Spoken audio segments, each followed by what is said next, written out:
will have the same script procedure as yesterday. Left will be going left, right will be going right. No side action, no none of that stuff today. Calcutta will be paid out today. We're going to get you started for 10 minutes of practice.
Ladies and gentlemen, welcome back to Springfield, Missouri for the 2024 Springfield Double Shootout. My name is Mike Flanagan here on InsideBowling.com, on Inside Bowling on YouTube. I'd like to welcome you into the Cashers Round where we have 5 games for you here this morning. The top 21 teams have advanced after yesterday's 3 rounds of qualifying. Hello to everybody out there. I hope you're having a great morning, and we're going to have a great day of competition here. We'll have 2 streams for you today, this Cashers Round here this morning, and then we'll immediately follow it up with our bracket play. Best of 3 matches will determine who moves on, and we'll crown a champion later on here this afternoon for $10,000 on top. Again, I mentioned Enterprise Park Lanes, home of the Greater Ozarks Bowling Tournament, single, doubles, and team event. It's a great one. You should check it out. They're expanding the event, and they are looking for more entries, so make sure you check that out at the Greater Ozarks Open. You can find it on the interwebs, and they'll be happy to take your entries or any questions that you may have. Also want to thank our sponsors, Columbia 300, Brunswick and Track, Springfield Coring and Cutting, been crazy, and I checked it out last night. Went over to Classics Yard. What a cool place that was. Had a pizza, a Caesar salad, lots of games going on. The place was bumping. If you're in Springfield, make sure you check out Classics Yard. I want to shout out my man Caleb Schween, the owner, for hooking me up last night. He was there working on a Saturday night. That means he's committed to his business. Make sure you check it out over there, Classics Yard, if you're here in Springfield. Folks, yesterday we had 85 teams take to the lanes, and we are down, as I mentioned, to the top 21. We'll be cutting to 16. Be cutting to 16 teams. This oil pattern was quite tricky. It really was tricky. Lower scoring this year than we've seen in years past. I'll pop it up for just a second. If you want to screen grab it, go ahead. But it's 43 feet in length, 4.3 to 1 ratio, and it is symmetric. And the righties have to move in quite deep, quite early. I anticipate this morning we seeing some urethane going down the lane. Try to stretch the pattern a little bit so it holds up longer. And straighter angles for the guys that can do it. Casey Murphy bowling with Tyler Corbin. Aaron O'Brien bowling with Eddie Bird to get things started here over on lanes 27 and 28. 29 and 30, we've got Chris Arcaro and Nick Christie, Alec Keplinger, and Brandon Biondo. Bottom right of your screen, we've got Josh Imhoff bowling with Corey Smith. Ryan Powers bowling with Victor Cortez. We've also got Bryant Ezel and Chandler Tisdale. And guess who else we have down there? We have the vacant team, because we took 21 teams. Somebody out there's got a bowl with nobody else, and it's that team there on 37 and 38. I mentioned the format and how things are going to go moving forward here. So let me just take a moment, and I want to take it right from the event page. I want to read this out loud to you. Here is our format today. Pins are carrying over from yesterday, from qualifying. I've got a standings link posted at the top of the chat room. You can check out all the standings over there. 5 games this morning to determine the top 16 for the Baker Bracket match play. Match play will begin single elimination, best of 3 matches with byes. Seeds 9 through 16 will bowl round 1. That means 8 will move on.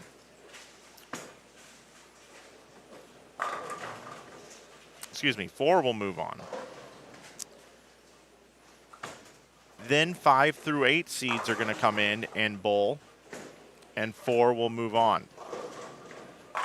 Then the winners from round 2 will move on to bowl the seeds from 1 through 4, and 4 will move on, then we'll be down to 2. So that's how our format works. If you're in the top 4, you get 2 rounds of byes. If you're in the top 8, you get 1 round of byes. 5 through 8, I should say.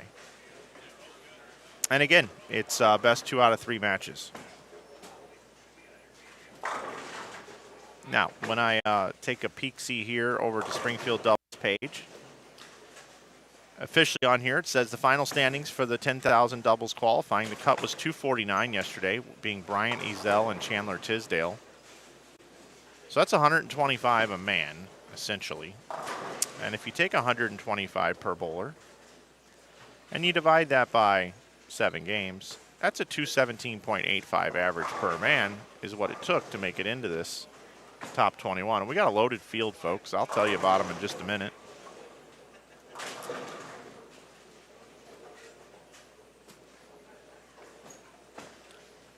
Sitting at the top of the standings looking to go back-to-back on Inside Bowling, as a matter of fact. He won the Spa City doubles to Michael Holloman. He's bowling with Dimitri Cruz. They are plus 583 coming into today, okay? I want you to remember that number, 583. In second is Robert Albrecht and Zach Wilkins. They're at 554. I want you to remember that number, 583, 584. Listen to third. Robarge and Barnes, who bowled 492 their last game last night, and Spencer bowled 300. Spencer, they bowled twice, and Spencer bowled 299 in his first qualifying attempt and 300 in the second one. They improved their number. They're at 426. Again, 583, 554, 426. Quite a bit of separation between second and third. We've got Cam Crow and Bud Kroll at plus 394. A.J. Rice and Nate Garcia at plus 387. Jared Thompson and Kyle Troop at plus 376.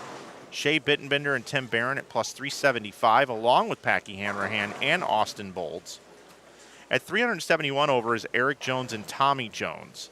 In 10th at plus 362 is A.J. Chapman and Sean Lavery. In 11th, and they're the defending champs, by the way. In 11th at plus 335, Aaron O'Brien and Eddie Bird. And in 12th, at plus 300 is Tyler Corbin and Casey Murphy. Moving along to the back page here. In 13th, Chris Acaro and Nick Christie at plus 295. Alec Keplinger and Brandon Biondo are plus 291. They're in 14th. 15th is Jason Britton and Matt Harper at plus 283. 16th place is Charles Bostic and Tyler Grumlovitz at plus 282. So 17th is Cam Doyle and Nick Crummell at plus 274. 18th is Brandon Mooney and Eric Pollock at plus 259. 19th at 253 is Imhoff and Smith. 20th at plus 251 is Ryan Powers and Victor Cortez. And 21st, Bryant Ezel and Chandler Tisdale. Cut number plus 249. So there you have it. Strike should be a plenty. So we're eliminating 5 here. We got 21. We're cutting down to 16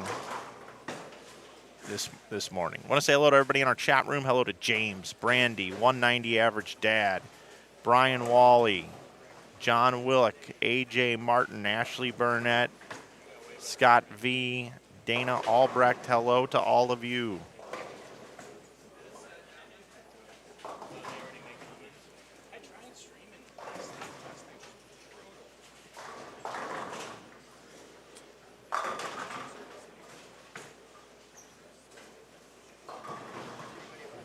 Typical male in the chat. Good to see you. Your question, that's just how I have him down on the sheet. Lavery Spar. He's down as Sean Lavery. No Spar on the sheet, so I'm just going off the sheet here.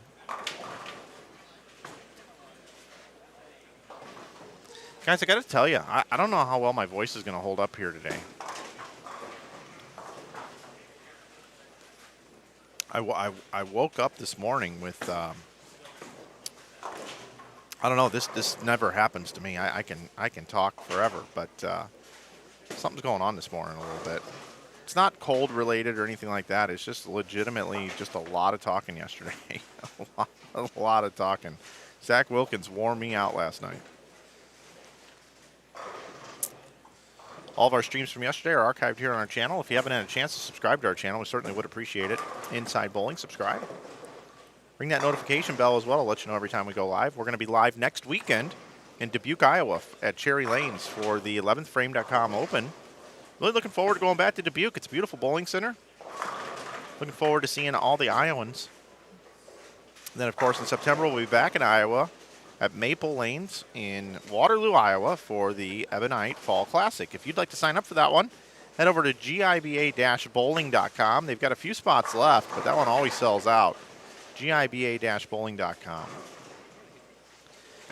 Also, everybody, I'm going to give you an opportunity to win a $25 gift card at Inside Bowling here in the second game today. And it's not going to be easy to win it either, by the way, just so you guys know. So it's going to be related to music It's going to be music related, so you can freshen up and sharpen your pencil on the music. But I'm going to give you an opportunity to win a $25 gift card, like I said, to Inside Bowling. So we're going to have to I'm going to challenge you a little bit here today. I need to do a little bit of research to give you guys some clues.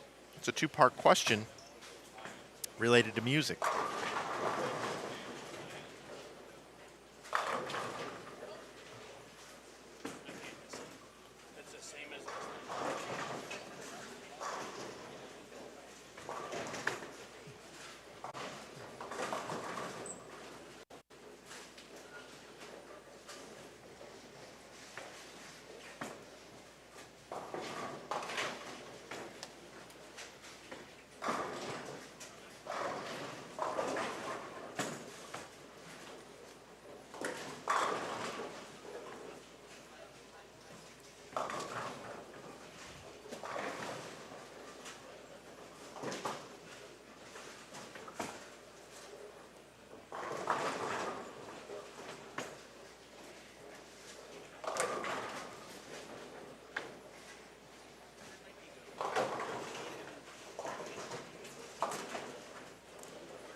Good. Want to have a seat? You want to join me? I can join you. All right. I knew it was going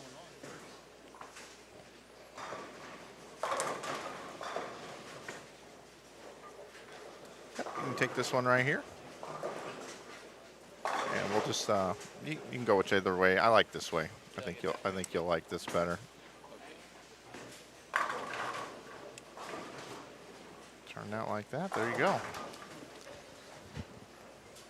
Ladies and gentlemen, I've got a guest here this morning, and I love coming here. I get treated so well. I tell everybody that all the time. But joining me now here is the man, the myth, the legend, the proprietor here at Enterprise Park Lanes, Mr. Weimer. Hello, sir.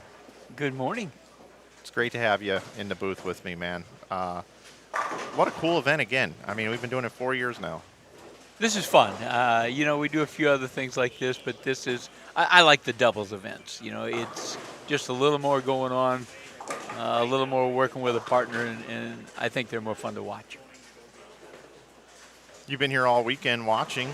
Yeah, I was kind of in and out yesterday. We put my mother in the hospital yesterday morning, and I think she called 5 times, and she's doing pretty good. But she's 91 years old, and it's a little more of an issue to get her in and out now. I was doing some research on you, Steve, and last year was a pretty big year, 50-year club at the USBC Open Championships. Yes, it was. 50 years. That was fun. Yeah, they do a real nice presentation for you when they do that, and it's a pretty great group of people. If you look down that board every year when you go out there and you see the guys that have held 50-year tournaments, and there's a lot of us, but there's a lot of names on that board that you know. My dad got his 51st before he died, and my brother gets his 50th this year. Really? Yeah. So all three of y'all have it? Yeah, I'm the low average on the board. No kidding. You're the lowest average? Yeah. Well, the 50, the three of us. I think my dad finished at 194, and my brother's still about 198.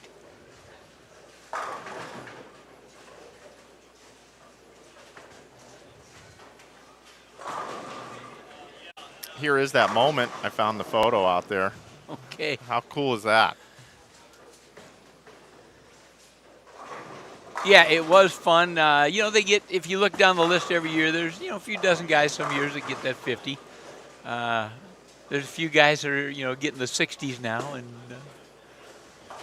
I think Glenn Allison got 60 or 72 last year. So there were 4 guys tied at 71, and he got his 72nd last year. I think he bowled only 4 games. He's bowling off a walker, and he can keep the ball in the lane is about it at this point, but he's still going. I hope he does real well and keeps going. I'd like to catch him. I was also looking up. You just received a BPAA award as well, didn't you? I did. That was exciting. That was probably the biggest surprise I've ever had in my life when they announced that. I think the voting was rigged, and it was the proprietor of the year? Yeah. 2024, right? Yeah. Just happened. Just got that in Denver this last month. It's outstanding, Steve. Yeah, to be recognized by that group was really special for me. There's an amazing group of proprietors, and I know everybody that's watching you today bowls somewhere where they probably got some pretty good people running some pretty good centers. And so to get that kind of award from our industry was really neat.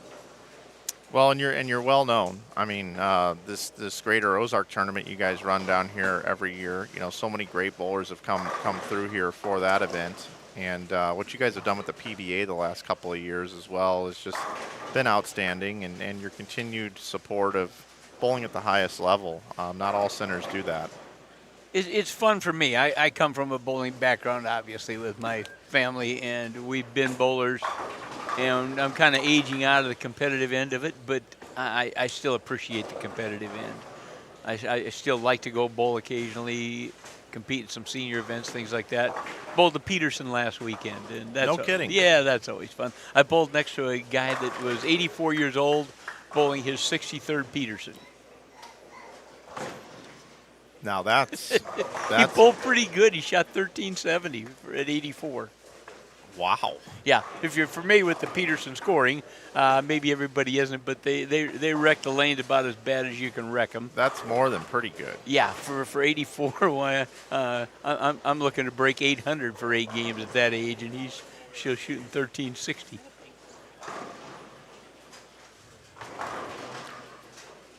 We got Aaron O'Brien here on the front 7. His partner Eddie Bird can still bowl 216.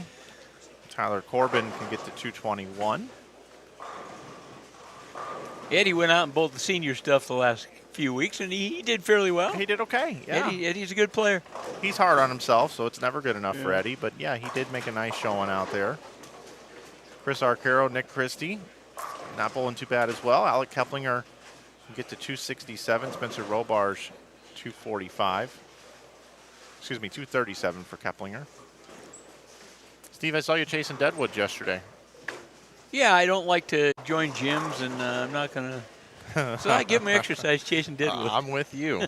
I'm with you. When I worked in the center, I chased deadwoods too, and I stopped working in a bowling center and put on about 20 pounds. It'll happen, yeah. I need to get back to the center. These are big places. When I've got servers during our Greater Ozark tournament, and they'll wear step counters, and they'll get 15,000 steps in. Yeah, long way absolutely. from the bar to lane 1. And, you got to have some good shoes.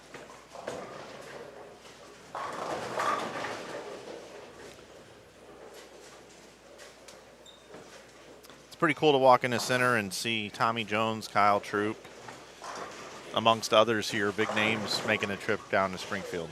Yeah, and it's fun for our local guys that have made the finals to go out and be able to bowl with these guys these guys that we have locally are pretty good, and they compete a lot. Guys like Casey Murphy, Matt Harper, Jason Britton, those guys are strong players, and I think any one of those guys decided to go out and try to make a living at it, they'd have a good shot at it. They all know how to throw a bowling ball.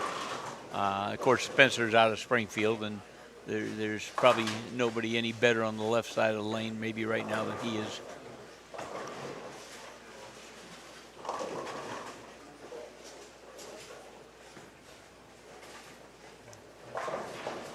O'Brien actually has 290 left. I missed the first frame 9 spare. Shout out to Brian in the chat for holding me accountable on that.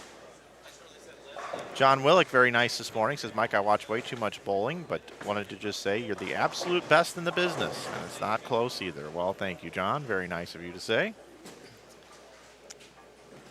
I don't have an award that says I'm the best in the business, but Steve Weimer does. Okay.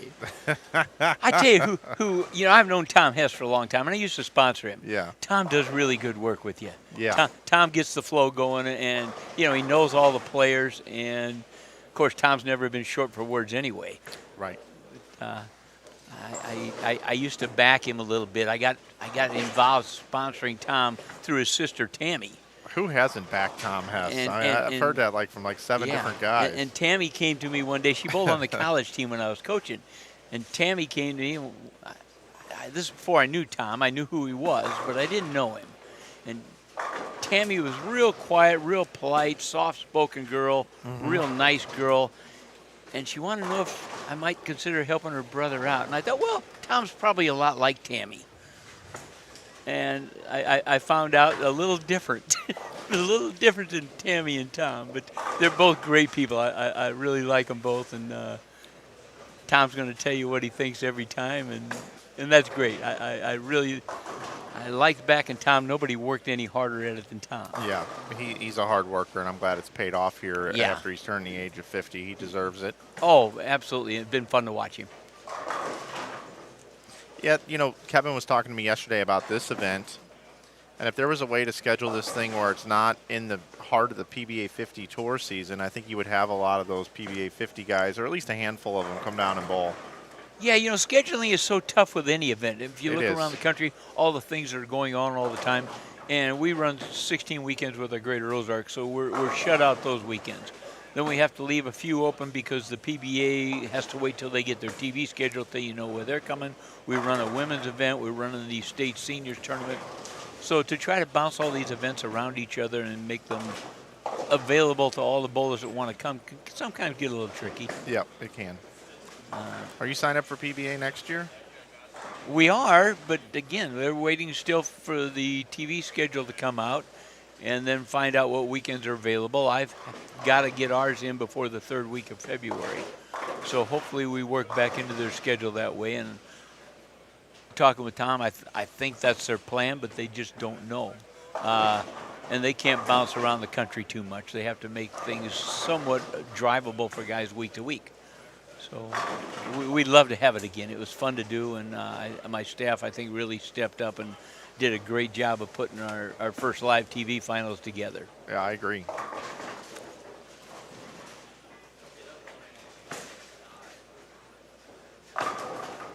Yeah, it was an honor to be on the call here. We did the Bowl TV the first year and then an actual live on Fox last year. But being here, being able to call the matches here in my home state at your place was just an honor for me.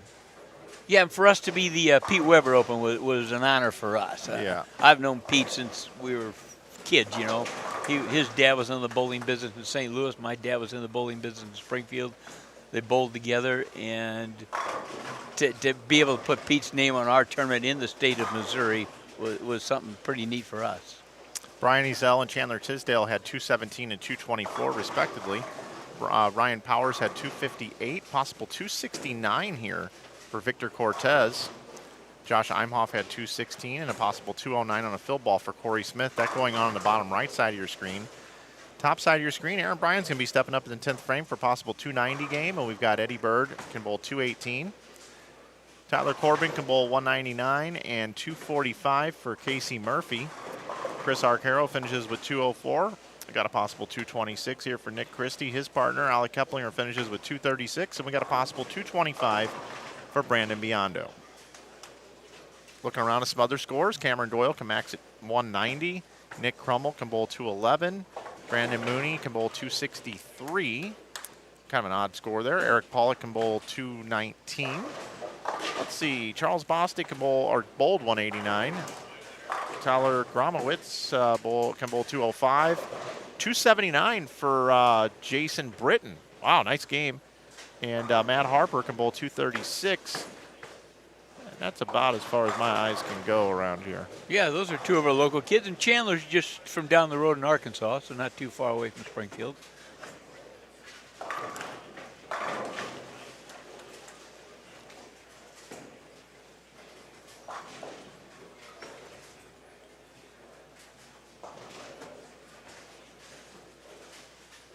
What's up, Shane Corbin? How you doing? Great job running the brackets yesterday. Good morning to Dan as well.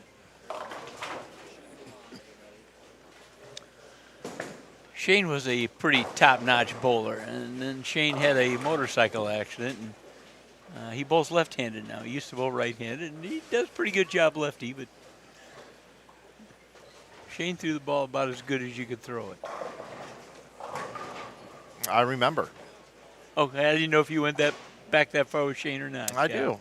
Barely. Yeah. Barely, but I do. Yeah, Shane, he tipped the axis a lot, but he was so strong, unbelievably strong. Mark Birkenbein in the chat. There's a throwback. Oh my gosh! I know. Mark pays attention to what's going on still in bowling. Great to have you in the chat, Mark.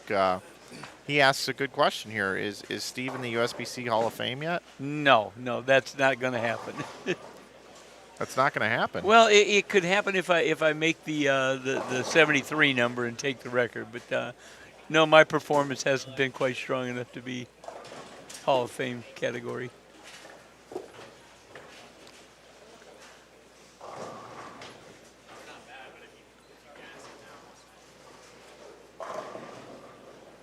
Aaron O'Brien, 289. Nice start here this morning.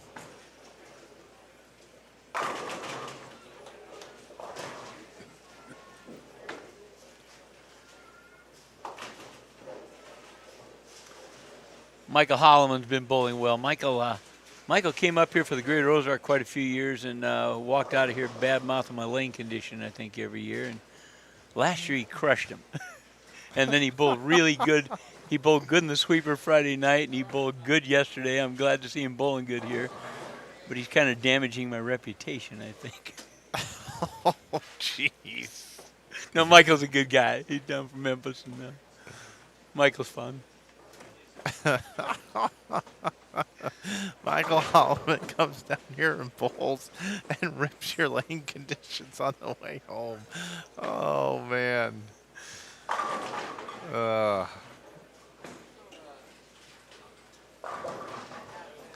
You know, you gotta do your thing, and bowlers have opinions. There's no doubt about it, and they're gonna say a lot of things, positive and negative, about anything about their experience. And always, and Michael's a good guy. Yeah. And Michael, you might confuse him for a little bit. Michael's going to figure him out, and he has. He's not had any problem the last couple of times he's come through here.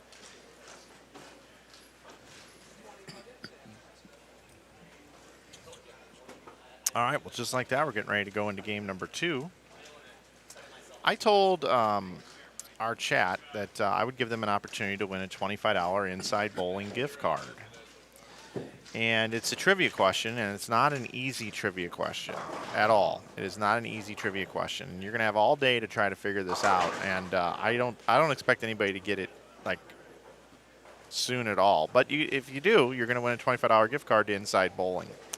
So this morning on the way in, it's about an 8-minute drive from the Oasis Hotel where I was put up, which was a tremendous hotel. You guys have a relationship with them, which is cool. And I listened to 2 songs on the way in this morning. Okay, 2 songs. And I'm asking the chat room if they can get the 2 songs right. They're going to win a $25 gift card to InsideBowling.com.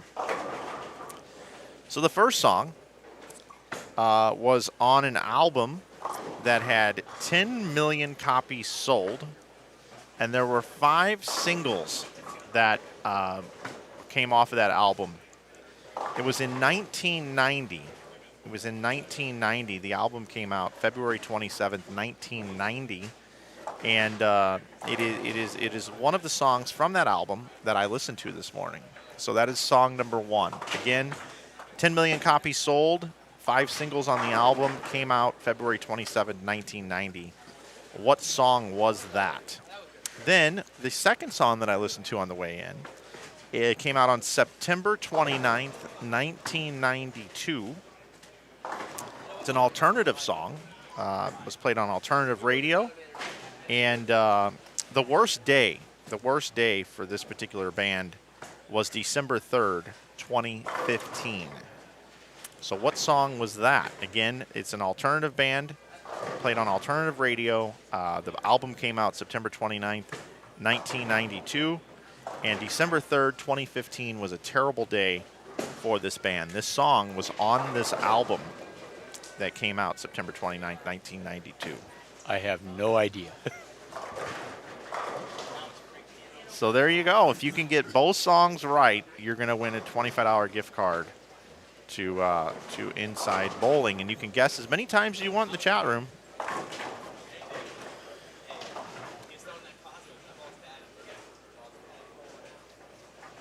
Two songs.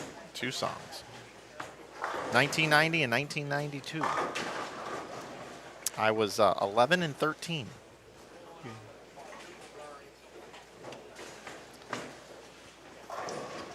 That's what my DJ played for me today.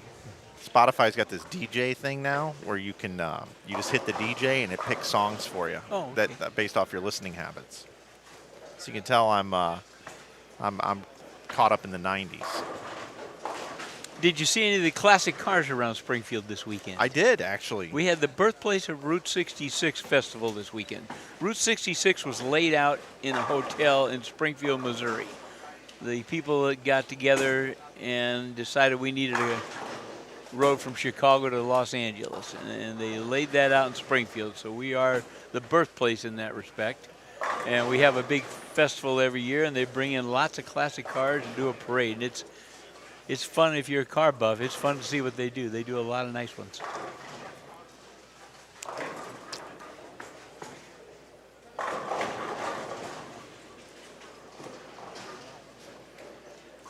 Firefly Dreams.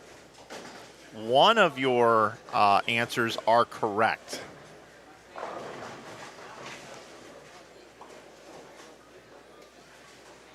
Firefly Dreams, and you are so close on the other one. You have got the correct 2 bands. You are red hot right now. Red hot.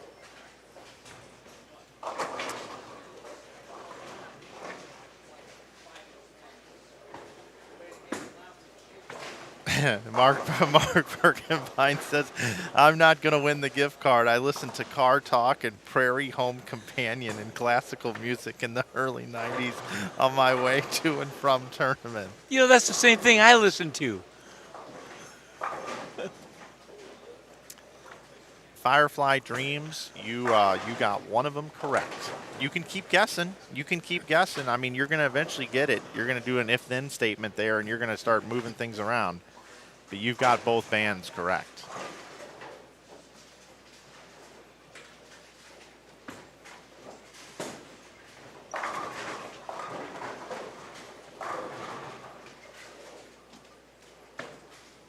Not Creep. But Hold On is correct.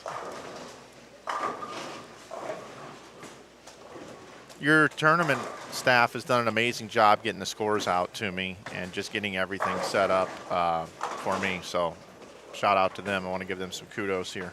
Yeah, we've got people that have been working around bowling and doing tournaments for a long time. Cheryl DeLeschmidt is great, and Jessica does a good job with her. Jessica seems like she knows every bowler in the country, so she's usually pretty familiar with what's going on with them. Yeah, she does a great job.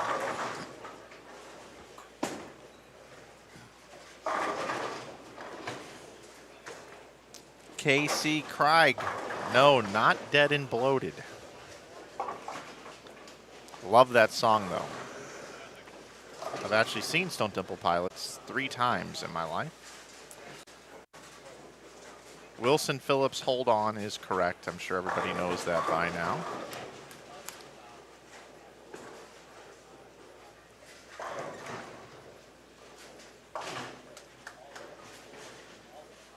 Nope, not Plush either. These guys, I can't believe they're actually going to get this. Like, I know Google and stuff is very helpful, but this isn't an easy one. I didn't want to make it super easy here, but I do want to give away a $25 gift card to Inside Bowling. So let's talk about the grader a little bit. How are things going in that event? You guys growing with entries? Can you still take more? Oh yeah, we've got room. We've got a lot of weekends through the middle of the tournament that are full every year, reserved already. But we did about the same number of teams this year as we did last year. I think the team number was almost exactly the same, just a little over 1,400.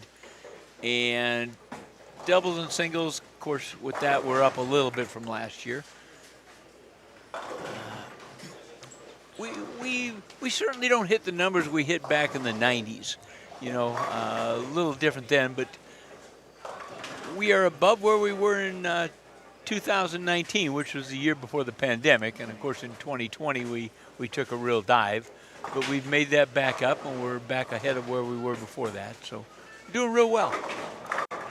It's usually a who's who of bowlers in the Midwest. The guys that are the top players, a lot of them show up. And we get quite a few from even outside that area. We've got the group that comes from Phoenix. We get some from the East Coast. We get a little out of Detroit. Minnesota brings down quite a bit. And then the surrounding states are well represented always.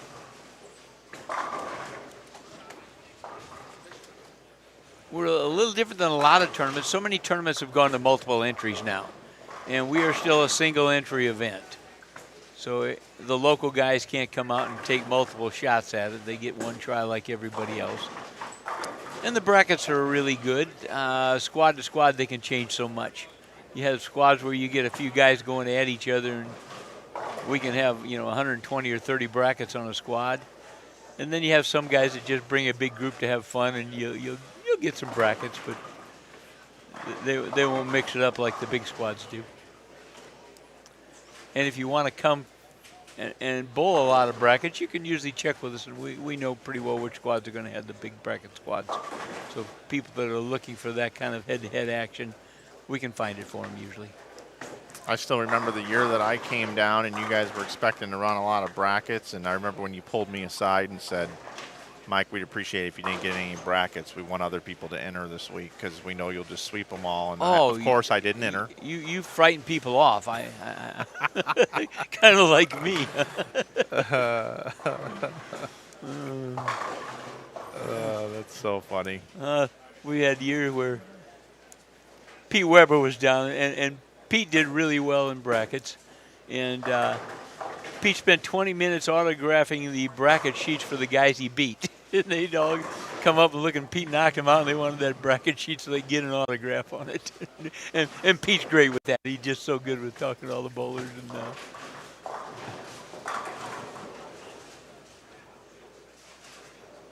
man, proprietor of the year.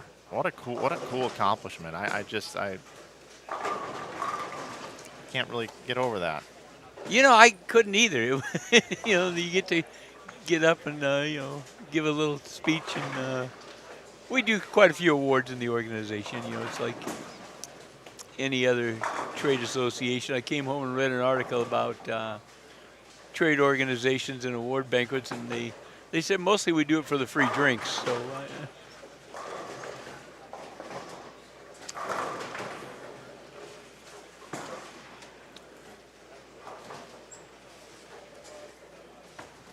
The BPAA is really a fine trade association. I think most proprietors in the country are members, and those that aren't, I never quite understand why they aren't.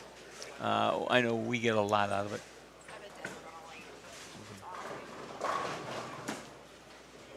We got scores. We do. I don't know if I emailed to you. this is how I have to do it because her computer's not working. Is this okay? Yeah, that's fine. Okay. Yep. All right. Yeah, we do have scores. Plus 612 is Cruz and Holloman. Albrecht and Wilkins is plus 562. Robars and Barnes plus 472. Thompson and Troop plus 470. Rice and Garcia plus 467. Bittenbender and Barron are 6th at 438. 7th, Jones and Jones at 425. Along with Chapman and Lavery. Kroll and Kroll are 9th at 421. O'Brien and Bird are 10th at 420. 11th, Hanrahan and Bolds at 413. At 383 and 12th is Britton and Harper. Powers and Cortez 13th at plus 365. Keplinger and Biondo plus 352 and 14th. 15th is Brandon Mooney and Eric Pollock at 340. Arcaro and Christie in 16th are plus 333. That's our cut number right now, 333. At 297 is Corbin and Murphy. At 290 is Ezell and Tisdale. At 276 is Bostic and Gromlovitz. They're at 276. At 268 is Imhoff and Smith, and Doyle and Crummell at 242. If I look at the scores here, it looks like 500 was the high score, or 514, excuse me. Powers and Cortez had 514. Britton and Harper had 500. Thompson and Troop had 494. Rice and Garcia had 480. O'Brien and Bird had 485 in there. Mooney and Pollock had 481. Those are some of our higher scores. Lower scores, Doyle and Crummell had 368. Bostic and Gromlovitz had 394. We had a 397 for Corbin and Murphy. All the other scores were 400 or more.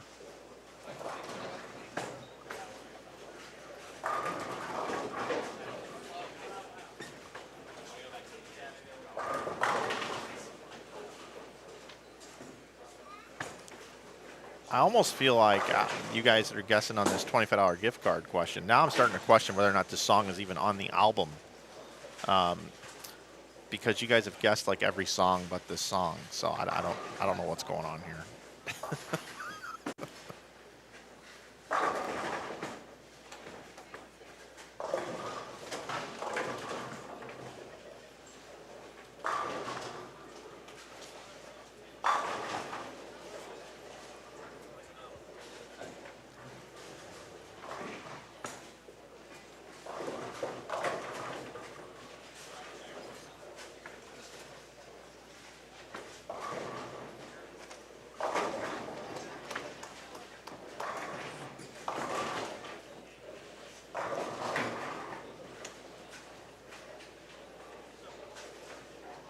It is on the album. I just double checked it.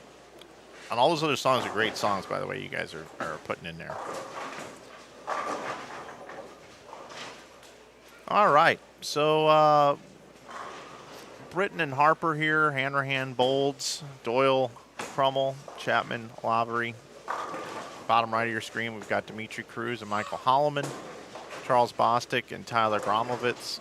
And we got a little Spencer Robars, Ryan Barnes, Brandon Mooney, Eric Pollock. Right now, the teams that really need some score: Corbin and Murphy, Ezell and Tisdale, Bostic, Gromlovitz, Imhoff, Smith, and Doyle and Crummell. 5 games will go quick this morning.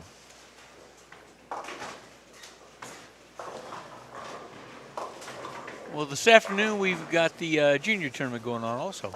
Somebody told me that. Tell me a little bit about what that is. Well, we're having a junior gold qualifier event, and I think we're limited to 60 bowlers, so we'll not have a real big field, but we've got kids from all over coming in to bowl that. And I think we've got a few of them already showing up so they can come out and watch the show this morning.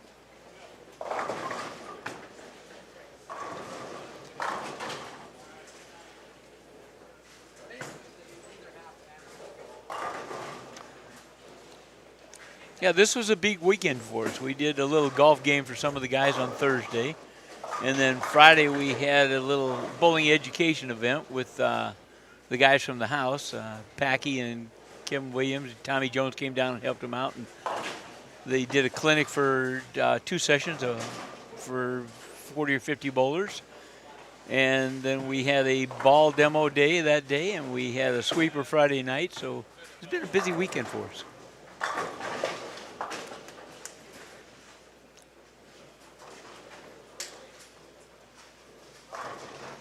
Yeah, why just host one event? Why not have a golf tournament, a clinic to teach people how to bowl, and have a junior gold qualifier all in the same weekend? That's why you're proprietor of the year. I don't know. That's why I got a really good staff. Is why I'm proprietor of the year. They really step up for these events. You want to surround yourself with people that compliment you, and you've done that here. So yeah, I would agree. Yeah. You do have a great staff. Chris Taylor's our manager here, and I know you know Chris. And, been working with Chris. He's out of St. Louis originally, and been here with us for about 16 years. Chris was the number 2 punt returner in the country his second year in college at Northwest Missouri State. So Chris can chase deadwood faster than just about anybody else you'll ever see. Chris ran anchor in the 4x100 at the Drake Relays for Northwest. So Chris is faster than the rest of us. I think his top 40 time was around 4.23. Well, then, if you're familiar with 40 times, that's really, really fast. Well, then, at least every proprietor of the year has an opportunity to grow and get better. I've noticed something that you've done wrong. So I've done a lot of things wrong. This you've done wrong. You just talked up Chris Taylor. Why are you getting the deadwoods and it's not him? So I don't end up putting on 20 pounds like you did when you quit chasing deadwood. No, I got Chris and Keegan Standage, and her brother Kendall is my manager at the other center. They're part of our management team, and they both do a really good job. And Keegan's husband Matt runs the Greater Ozark for us. So Kevin Abear says hello to you. Kevin's a wonderful guy. Kevin bowled on my college team that I coached many years ago. I don't know, 25 years ago at this point. Southwest Missouri? Yeah. Yeah. It was at Missouri State now, but then it was still, I think, Southwest Missouri State. And then the other part of my team that I really have to mention is my wife, Carla. Carla is really, really good at the detail work. Carla keeps me in line on everything I forget. Carla, it would be hard to run them without my wife. I really count on her. We've been married for 46 years. And got to have a good one. Got to have a good partner. I do. I have a very good partner. Of course, I was in partnership with my dad for, he died 15 years ago now, so he was what got me into this business, he and my mother. We've got an awful lot of family bowling centers around the country, and it's a wonderful family business. I mean, the kids can get started at age 5 and find something to do at the bowling alley until they decide they want out of that business or want to stay in it and stay in it forever.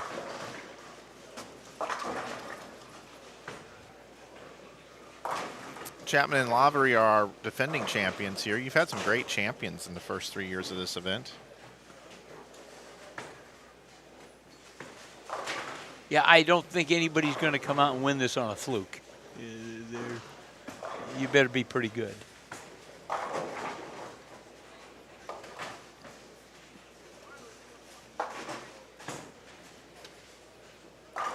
Do you throw the ball anymore? Just in YouTube videos, and I bowl 9 games at nationals. Okay, and that's it, huh? Pretty much. Okay. Pretty much. I bowled a no tap Thanksgiving in St. Louis. Yeah. Could you get 9? I did. Okay. I think I bowled like I don't know, like 730 or 40 in the no tap, and then of course split once in that game where you drop all the pins and didn't cash. But it was a fun night. Okay. Fun night. I always surround myself with better bowlers, and then I tell everybody we're going to split everything, all the tickets and even the prize money, and then so I walk out there holding money. I don't know how I do it, but I don't either, because I wouldn't put you on my team. I buy all the drinks and okay. and you know, so I am a team player. I do bring some value. Okay. I do bring some value. Everybody has to play their role. That's right. I appreciate you mentioning you would not bring me in on your team.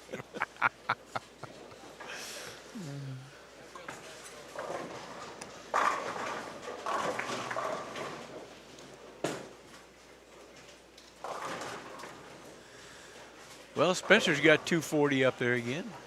Yeah, let's. I'll do a little quick little flip over there so people can see the scores here.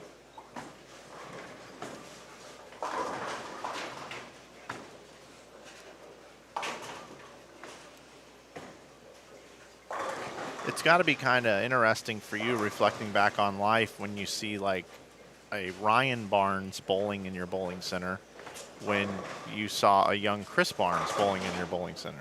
You know, I knew Chris Barnes in college. You know, I was coaching collegiate bowling when Chris was bowling in college. And there's quite a few guys out here that I've known their fathers when they bowled. Chandler right in front of us, I bowled with his dad, Chad, another great bowler out of Northwest Arkansas.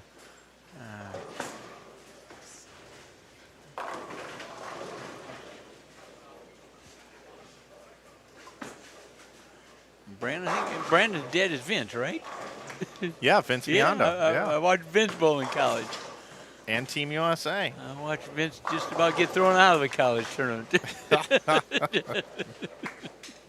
Vince is a good guy, too. He is. Top-notch player and a great guy.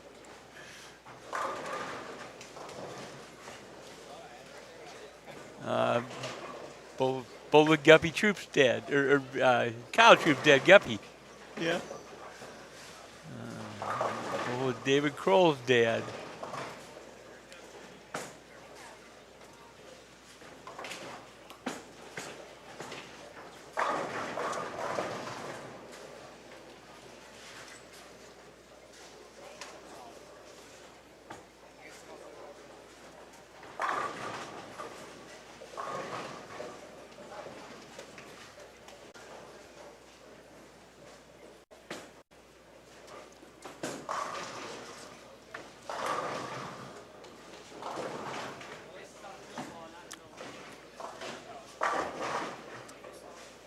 Yeah, Chris was a Wichita State bowler and bowled for Gordon Vatican over there, one of the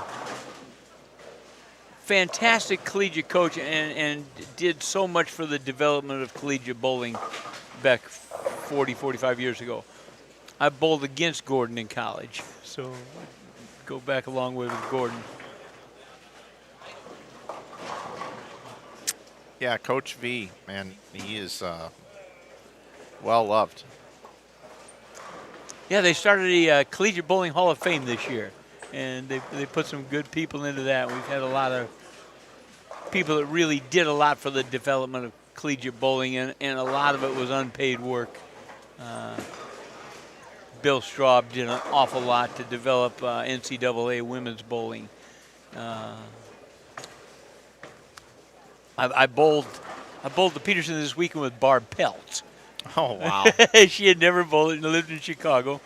Barb's been a friend of mine. Barb ran collegiate bowling back years ago, and still works for Bowler Journal magazine. But, Barb did a lot for the development of NCAA bowling. Brent Prentice, proprietor as well, checking in today, says hello to you. Well, hello.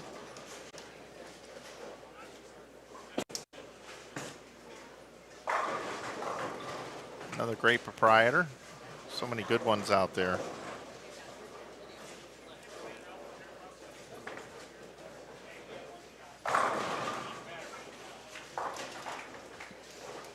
I've got to look at Casey Murphy over there. The best he can do is 171. And Tyler Corbin, the best he can do is 201. So those guys on the outside of the number, and they are not bowling so good this game. Barnes finished with a 225. Robar's 241. 212 for Brandon Mooney. 231 for Eric Pollock. Charles Bostic 189. Possible 211 for Tyler Gromovitz. And it looks like Dimitri Cruz has 234. And Michael Hallman coming back with possible 258 here. Yeah, I think his Facebook update might be okay this week. I think you're all right. Could be, yeah. You can breathe easy. I hope he doesn't say anything too nice.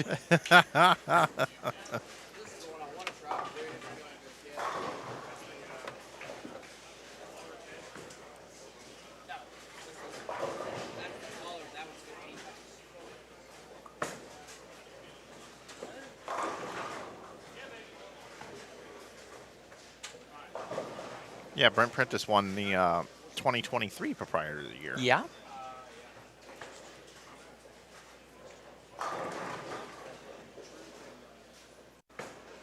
Holloman finishing up. I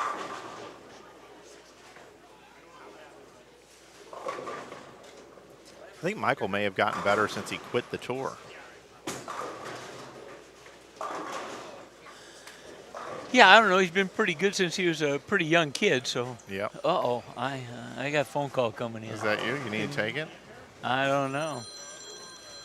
It's my sister. I probably ought to take it. Okay, Good to talk to you this morning. Thanks so much, Steve.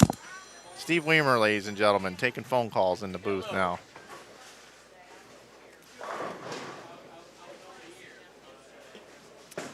Love talking it over with Steve. It's always great to come down here again. I cannot tell you guys enough. You should come down and bowl the Greater Ozark. It's a handicap tournament. You can get in it and have a great time no matter your average. Greater Ozarks Bowling Tournament down here in Springfield.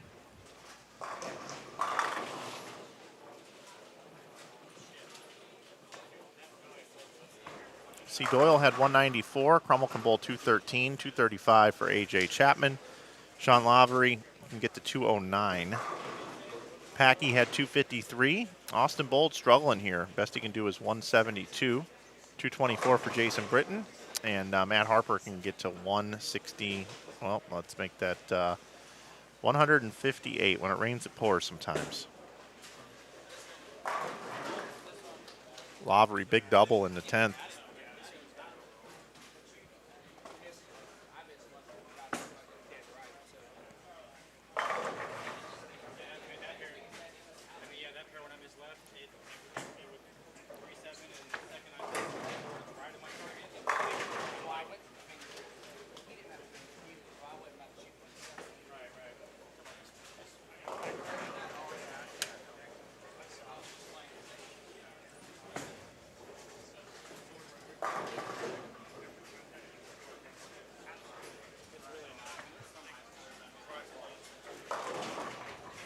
I want to welcome in all of our viewers here this morning. You've got Packy down there doing a little vlogging with Boog Kroll. You'll be able to see that on the House Bowling channel, I'm sure, sometime next week, early next week. Nice finish here from Austin Bolds. I mean, I know 172 doesn't look great up on the scoreboard, but bailing out this game, every pen really matters here. Packy and Austin are currently in 11th, 413 over. Currently 8th to receive a bye is at 425 over, and it's Chapman and Lavery next door. So with 3 to play here, you know, still a lot of time left to be able to make up some pins and try to get a bye or 2 byes to be in the top 4.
Here we are, headed into game 3. See a little Cam Crow, Boog Kroll, Packy Hanrahan hanging out. Bottom right of your screen underway. Alec Keplinger on the right. Bowling with Brandon Biondo, Tim Barrett, Shea Bittenbender. Also on that pair. And then, of course, right next door, we've got A.J. Rice, Nate Garcia, Tyler Corbin, and Casey Murphy.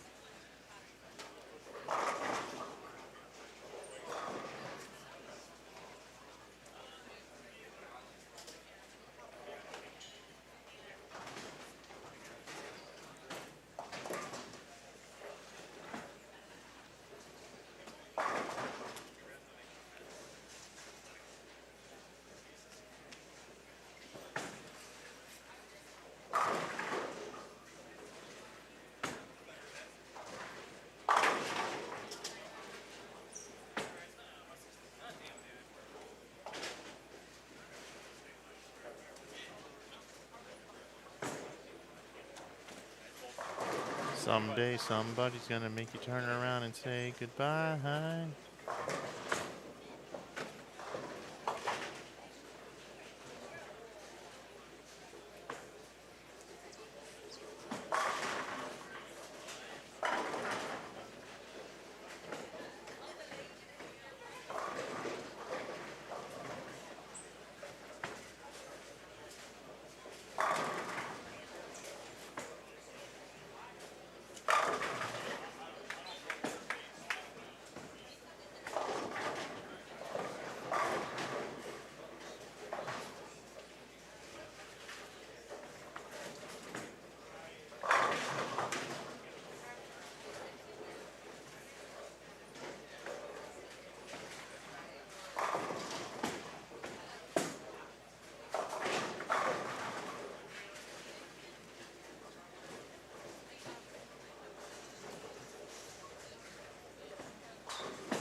Oh, you're good.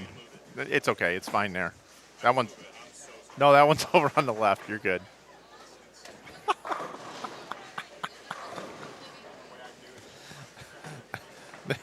Nate's so funny.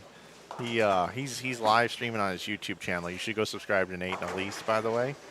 And he's got his camera up down there. And yesterday I gave him a hard time for having his camera up.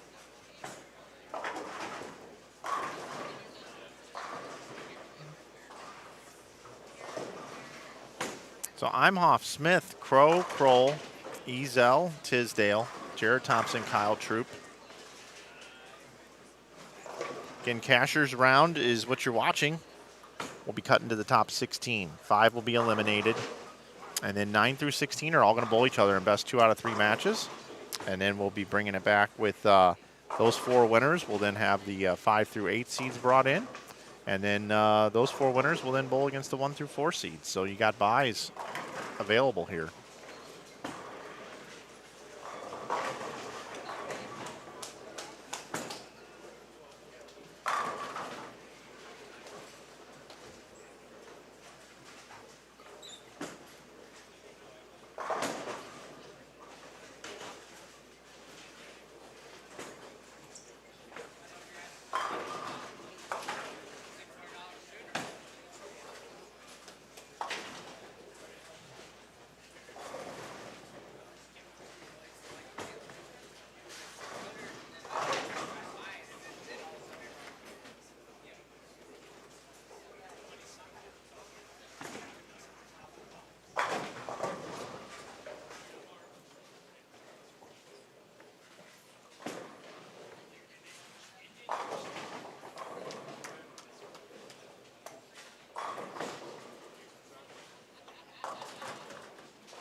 All right, everybody, on this trivia question. It's gone on way too long.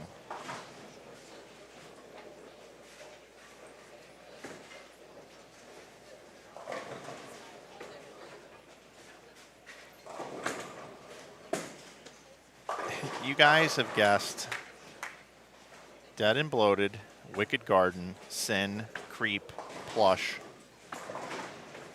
Sex Type Thing, Piece of Pie, Wet My Bed, Where the River Goes. I've seen those for sure, guessed. There's 12 songs on the album. There's 12 songs on this album, and you've guessed 1, 2, 3, 4, 5, 6, 7, 8, 9. You've guessed 10 of the 12 songs. You're missing. I think I haven't seen 2 of the songs come across, and one of them is the correct answer. I don't know how. I haven't seen them all. And if I missed it, I'll need you to just screenshot that you put it in there and send it to me. But yeah, unbelievable that this has not been guessed. The Wilson Phillips, you guys were all over that, but the Stone Temple Pilots, not so much. Okay, we got standings after 2 games here, and I don't know if I have them coming over this way. I don't think so. I think I just have them here.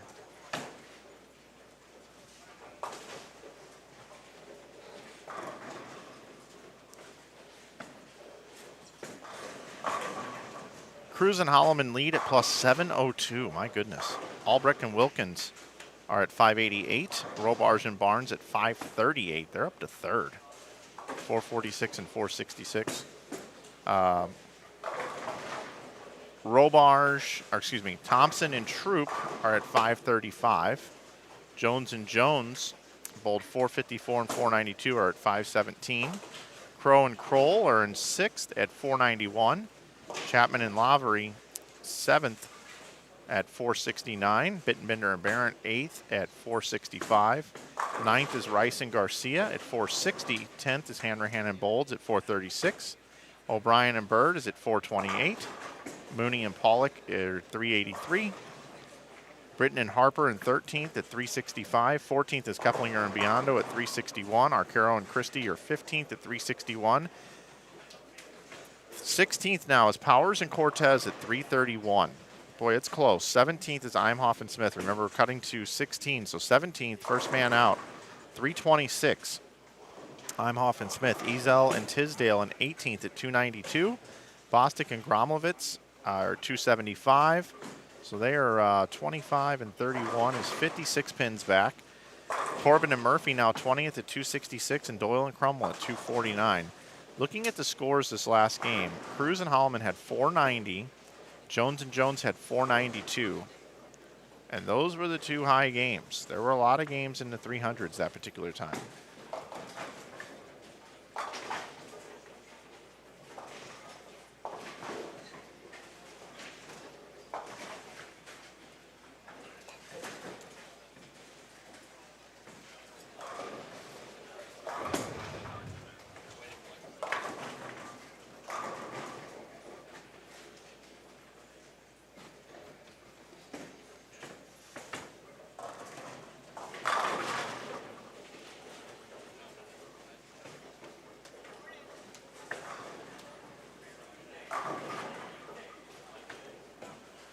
This really is unbelievable that you guys have not got this song. I should have clearly listened to every other song on this album but this one.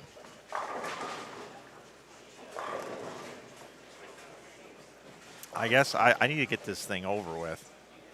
So I'm not showing that anybody has mentioned song 11 off of this album. I cannot. It's song 11, folks. I have not seen it typed in the chat. If you've typed it in the chat, I have not seen it.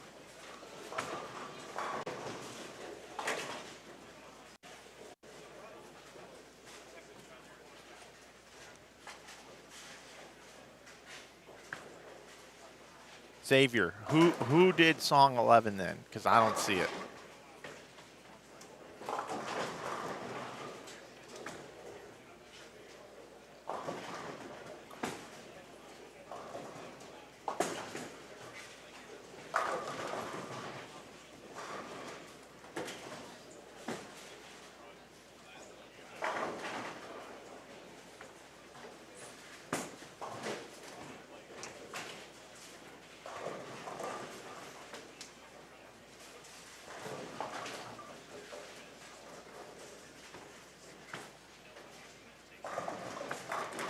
Well, I didn't see it, Brian.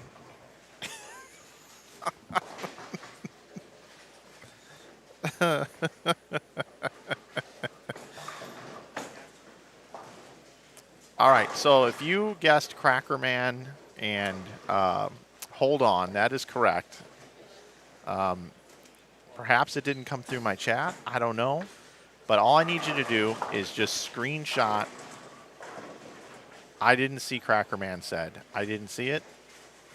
Maybe I'm not getting every chat coming through. It's possible. So if you put that in and you can screenshot it, send me an email, sales@insidebowling.com.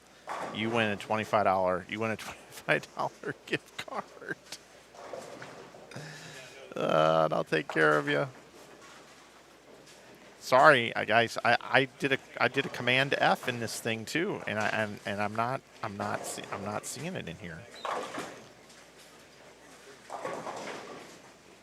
When I type in cracker here, it's just the two that you guys said right here, and I'm not seeing it in this chat room. We get the live chat replay comes back. So anyway, I'll look it up. I'll find out. You know, if you typed it first, you can send me the email, and I'll get you that $25 gift card. Boy, I made that way too hard for us.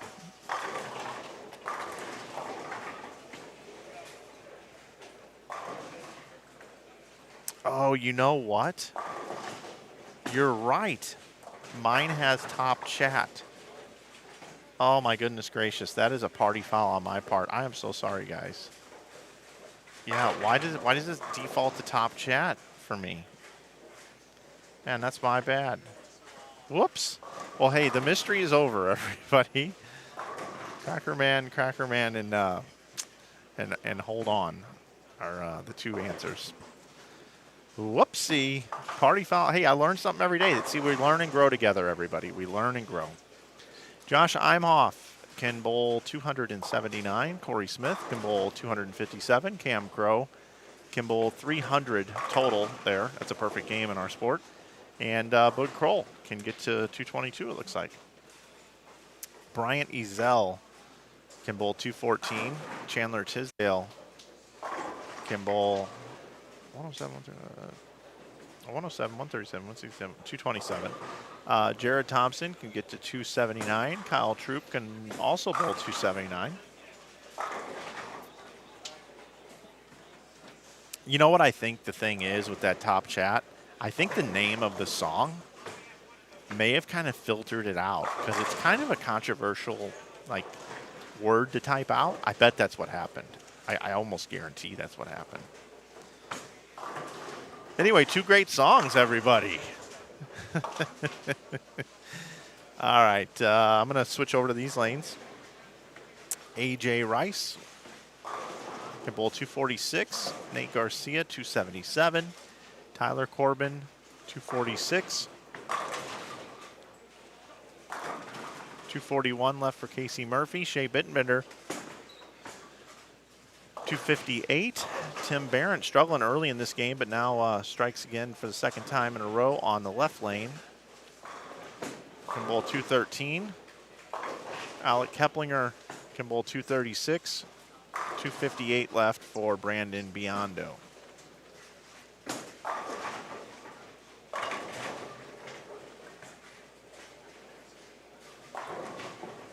What are they bowling on? They're bowling on a pattern that was developed just for this event. It's about 4.5 to 1. I'll pop it up on the screen really quick.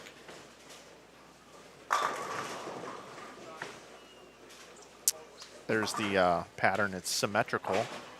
It's 43 feet in length, about 28 milliliters of oil.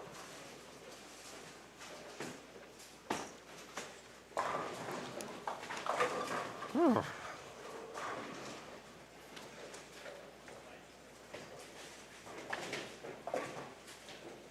gonna have to remember that. Everybody, when you're chatting here on Inside Bowling, make sure you change your little drop down at the top to live chat, not top chat.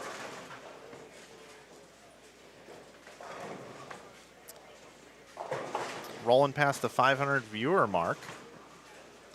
It's gonna be a fun afternoon of matches.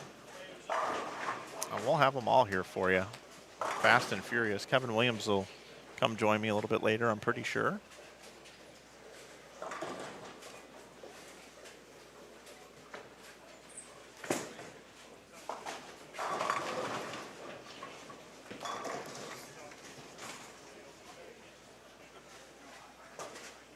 Nate Garcia with the Deadwood clear there. Let's full screen Troop.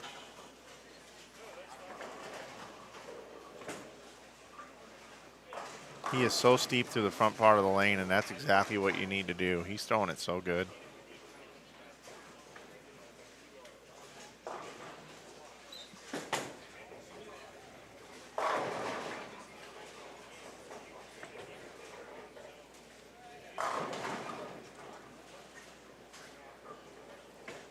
I hope he doesn't have a music trivia question. Oh, Bug Kroll. We don't see many 2-pin combos. Fortunate to get to 10 out there. Cam Crow still working on 3 bills. It's always a nice feeling when you're struggling a little bit on a pair and you're Bug Kroll and you look up and your partner's perfect through 9 frames. Not so bad. Everybody having a good time here on Inside Bowling? You guys enjoying this 2024 Springfield Double Shootout Tournament brought to you by the brands of Brunswick, Columbia 300, Brunswick Track, the 3 main sponsors here, along with Springfield Coring and Cutting and Ben Crazy and Classics Yard, and of course the Greater Ozark and Enterprise Park Lanes. And you know, on Inside Bowling, you can head over to our store. You can purchase balls, bags, and shoes to support us here if you like, accessories. You can also buy apparel. We got a lot of apparel, including new dry fit hoodies for only 32 bucks. Pretty cool deal. You can save 15% off all apparel. Coupon code YouTube. You can also subscribe to our YouTube channel here if you like, if you haven't already. We'd love for you to do so. I'd really like to get to 100,000 subscribers sometime in the next 6 months. But at the rate that we're going, we're picking up about 800 a month. I'm looking at about a year out from now, we're going to roll 100,000 subscribers. So if we get there a little bit quicker, you guys want to help me out, certainly would. Really appreciate it.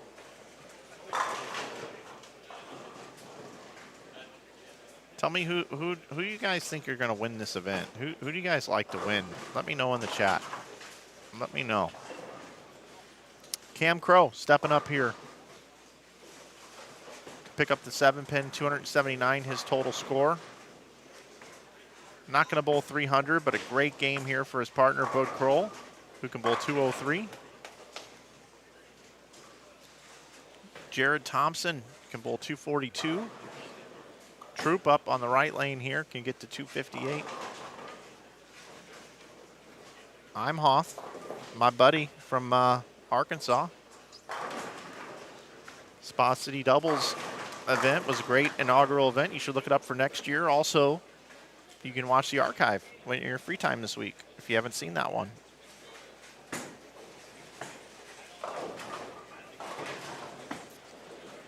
Let's see.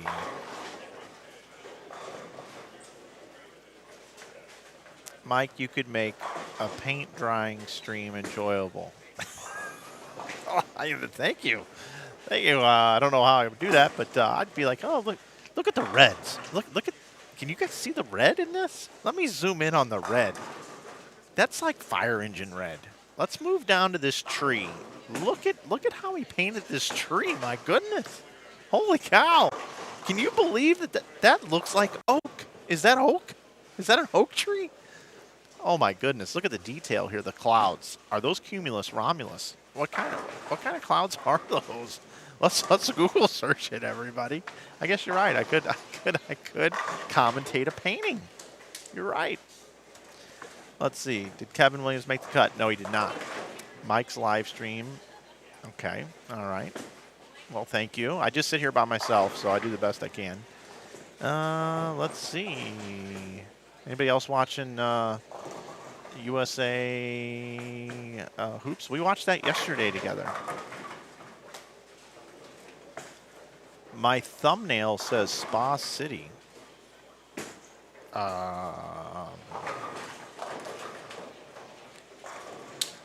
That could have been a YouTube hiccup. Springfield double shootout cashers round. Thank you for that. I don't know why. I uploaded that thumbnail. Give me a second here. What is going on here? Edit. Boy, this is just whacked. That's a problem. Hey, Tommy. What's up, man? I'm fixing a YouTube problem. Tommy, that thumbnail right there says Cashers Round Springfield Doubles. Yeah, just to make sure I'm not losing my mind. What's that? It's not mine. Put it in my tip jar. So here's what's weird. It says this is the Spa City Open bracket match play right here on YouTube that everybody's seeing. But Tommy, you're looking at this thing right here. That says Springfield Doubles Cashers Round on this, right? That says Springfield Doubles. I'm gonna change it. I don't know why it's doing this. This YouTube's acting goofy. Let's see. We're gonna throw this on here. I'm gonna click save.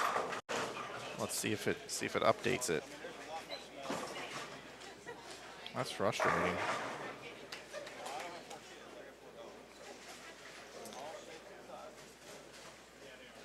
So what I do is I duplicate streams and then change the thumbnails. So thanks for letting me know. I don't know why it's doing that. I don't know.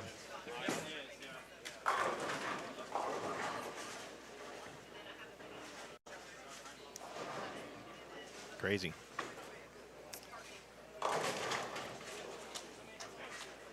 Maybe I'll just go in and upload something completely different to not confuse it.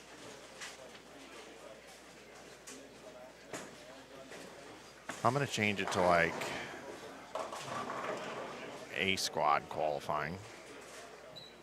Click save. Because it's a different file name.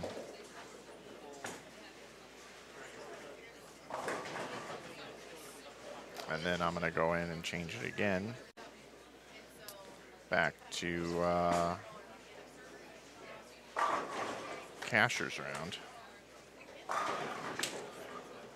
Appreciate you guys bringing that to my attention. I'll close the app. Open the app back up. Subs. And I think it's fixed, folks. We did it together. We built this thumbnail. We built this thumbnail on rock and roll. I got everybody sending me messages that this thumbnail is wrong. What the hell? Hey, I can only do what I do. Ezel and Tisdale can get to 227 and 203 is 30 over, 231 and 247 for Troop and Thompson. And we'll charge over here. Take a look and see what we have here. AJ Rice looking at 226, 245 for Nate Garcia. Got a possible 197 for Tyler Corbin. Casey Murphy can bowl 221. Shea Bittenbender 258 and Tim Barron had 172. Keplinger 224 and a possible 247 for Brandon Biondo. Hey Tommy, you want to play some Rocket League? Rocket League on PS5. It's the most fun game to play. Yeah, it's a team game where you drive cars and hit soccer balls into goals. I mean, every time I'm on, you're on. I mean, you're playing. Yeah. Is the college football? Is it better? I mean, is it smoother? Is it plays way smoother? I'm gonna I'm gonna get it. We gonna still try to talk about doing our thing? We gonna do that? Yeah. Okay.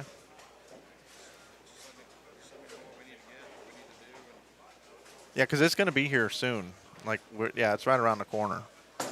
We probably need to do just a test one night and just do it. Okay.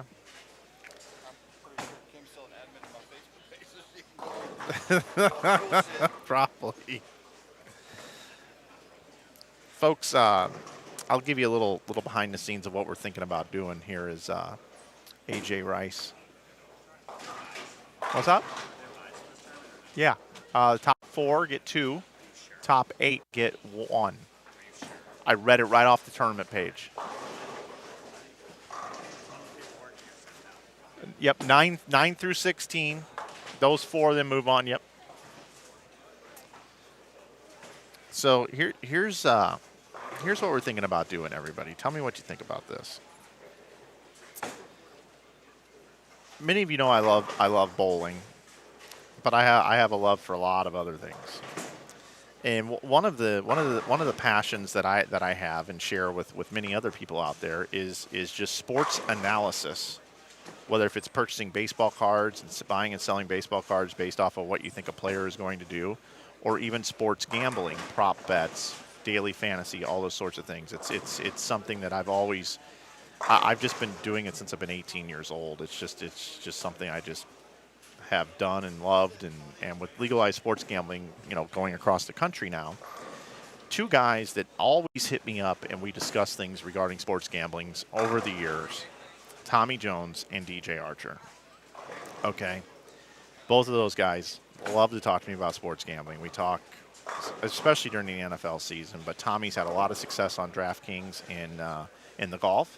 DJ's had some big wins in basketball and in baseball, also some decent ones in football, but it's just something that kind of ties us together. So my favorite handicapper of all time retired this year, who was Mark the Animal Madison. And Al Smizzle, who I enjoy watching for daily fantasy advice for the football, he's retiring as well. And I just kind of thought to myself, I've got this new office and I've got this new space, and I'd really like to just get on and do some live streaming talking about sports gambling, baseball cards, things like that. So I talked to Tommy Jones and DJ Archer about this. And I've also spoken with Dave Lamont also. He has a huge passion and interest in this, and of course his sports pedigree and background. We're thinking about starting a new Twitch stream, potentially, where we fire up during the Monday night and Thursday night football games during the NFL season. And we'll come on about an hour before the game starts, and we just kind of talk about what we like on the game, what we would like to personally wager on the game for entertainment purposes. And then we would, throughout the game, watch the game with the people that are watching. We can't put the game on the screen, but we would just all watch it in real time together, commentate, and find opportunities throughout the game of when to bet certain ways and keep track of all of our plays and our winning percentage. And then also while we're streaming, just interacting with the chat and just hanging out watching football games together. While we we will also at halftime and other parts break down the Sunday slate for NFL on DraftKings and FanDuel and talk about what we see. And we've been doing this, 15 years. We have a lot of experience. We've subscribed to services such as Fantasy Labs, and we've just really been around paying attention to it, and we've had some success. We're not lifetime winners necessarily in the whole deal, but we have had some success, and it's a passion that we all share. So we're thinking about coming out with something where we all get on a stream on Mondays and Thursday nights during the NFL games and just talk gambling and sports cards and all those sorts of things. So let me know what you think. You think that's something we could or should do? I talked about that Ryan Hall y'all with the Weather Channel and how well that's going for him. And, we've also got, Vegas Matt, who's getting hundreds of thousands of views, millions of views on people just watching him play slot machines on YouTube. And I thought, you know what? There's nobody really in the space talking sports gambling on a nightly basis.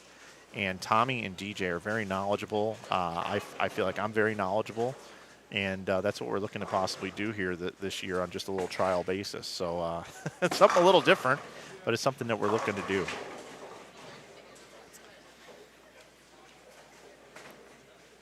We've got some folks. We got Spencer and Ryan guesses wanting to win.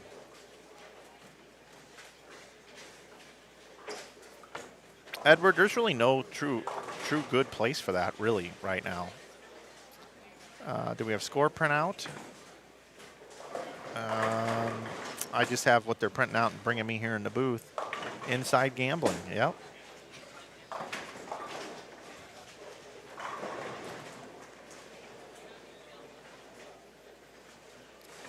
Well, I do something when the PBA draft comes along. I've hosted it the last 2 years. When the PBA draft comes along, I would assume they would ask me to host, but I don't know if they will or not. We did a bowling ball draft on this channel too. Greatest bowling balls of all time. We had a celebrity cast for that. Nice conversion there for one Sir Patrick Hanrahan.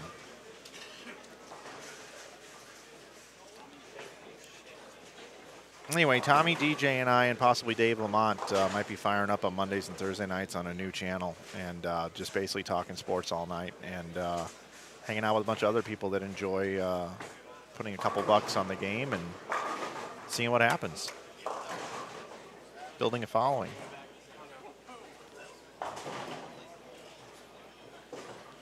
Mark, it sure is.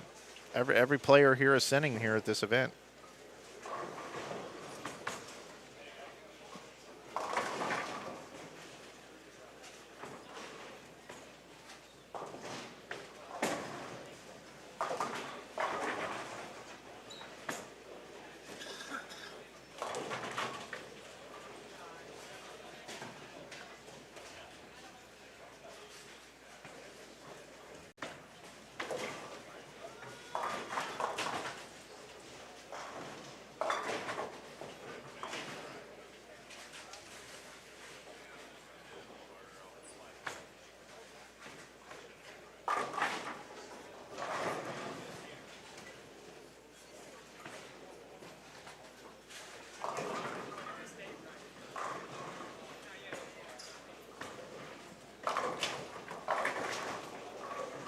I believe they're re-oiling between squads. So we will have probably about an hour break. So with 2 to play, we've got probably be done here about a little after 11. We'll probably start up at noon. 45 minutes a round.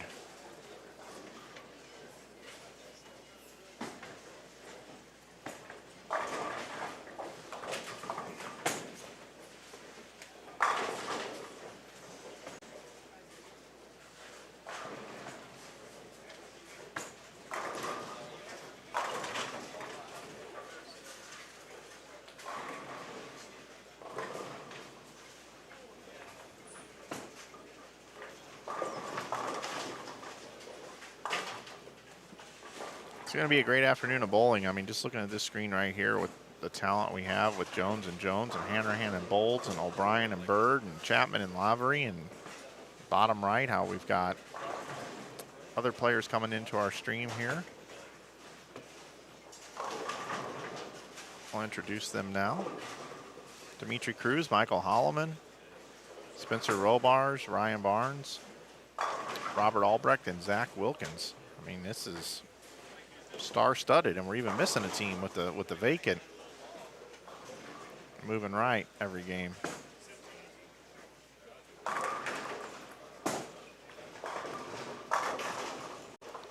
Robar's jamming it in there.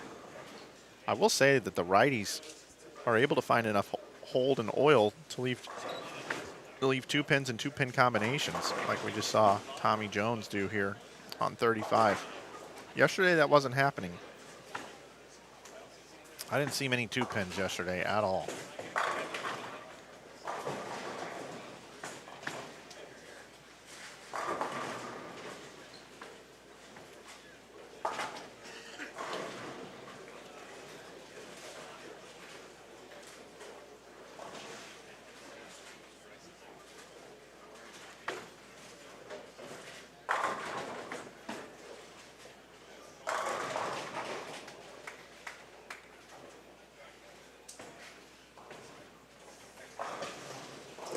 Yep, Pakistan, the Arctic 5. That is correct.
Tommy light twice on this pair. This pair's got to be playing a little tighter, I guess.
No problem, Dana. People are dropping dollar bills up in here for me. They made it rain once. One $1 bill. Tommy goes light and then comes right back, or goes light, and now, of course, 3, 6, 7, 10. I got standings now, guys, after 3. Got them after 3 for you. I don't have them in any electronic version. I'm getting the scores a little bit differently here today. So I apologize for that. But let me see here. Let me just make sure that's accurate. Oh wow, here comes all the YouTube guys. Let me see. Let's see. I'm looking at timestamps.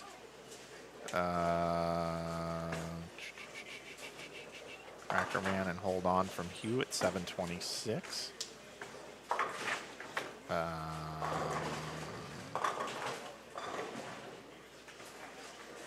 Brian Crease said, I say Crackerman, but you didn't put in the other answer with it.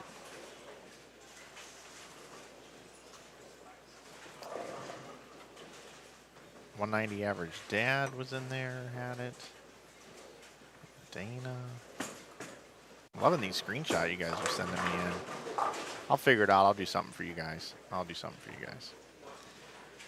looks like we had an order come in as well. Hey, another dry fit warm up coming in here.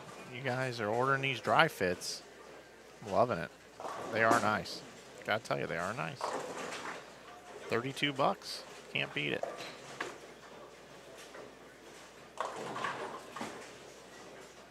You're going to find yourself wearing them like all the time. You're going to wear them into restaurants when it's freezing cold. You're going to be like, yeah, that's right. Mike hooked me up. I feel better right now. That's what you guys are going to do.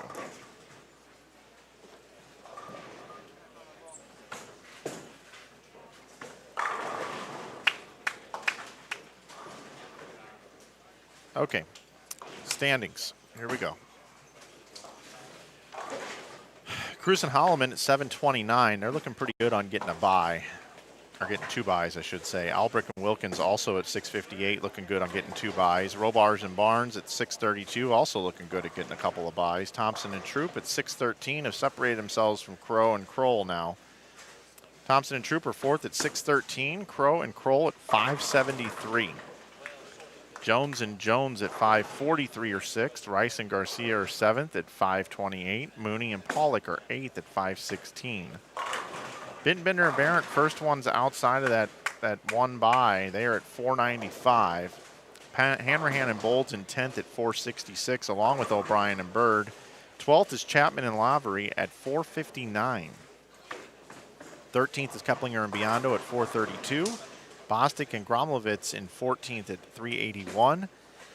15th is Britton and Harper at 377. 16th now is Imhoff and Smith at 370. Arcaro and Christie are just 2 pins back at 368. Powers and Cortez are at 362. They're just 8 out of the number. Ezel and Tisdale are 49 back in 19th at 321. And then Corbin and Murphy are at 282, and Doyle and Crummel are at 178. Those last 2 teams don't really have a shot to make it in. So right now we've got 17th, 18th, and 19th. Arcaro and Christie, Powers and Cortez, Ezel and Tisdale trying to charge with 2 to go on whether or not they can make it into the top 16.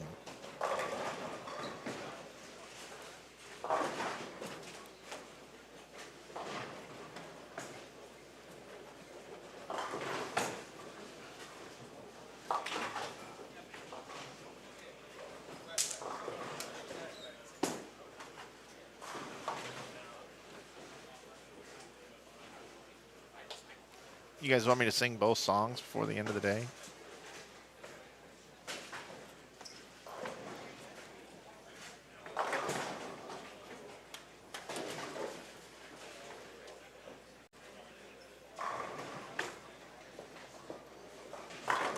The Hold On song has just got that great chorus. Someday somebody's gonna make you want to turn around and say goodbye. Until then, baby, are you gonna let him hold you down, make you cry? Don't you know? Don't you know? Things can change. Things will go your way if you hold on for one more day. Can you hold on for one more day? Things will go your way. Hold on for one more day. And then you get those synthesizers. It's amazing. It's amazing. Someday somebody's gonna make you want to turn around and say goodbye. Until then, baby, you're gonna let him hold you down and make you cry. It's awesome. Great song. It's a great song. And then Cracker Man. Scott Weiland. I like when it goes, roaming, roaming, roam, get away, gotta get away. And I think too much. I don't care, yeah, but I don't care. Roaming, roaming, roam, get away, gotta get away.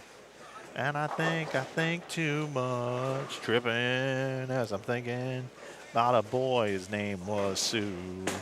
He's a man, cracker man, he's a woman too. Then back to roaming, roaming, roam. What a great freaking band. I cannot believe. I saw him 3 times, and I really miss Scott Weiland, Scott Weiland. Boy, it's just not the same. Just not the same. Someday somebody's gonna make a change. 1990 and 1992. Tommy Jones, come on. What is going on here, Tommy? This is not good. This is not good. 6th right now at 543. He is gone. No strikes. 3 opens. goodness.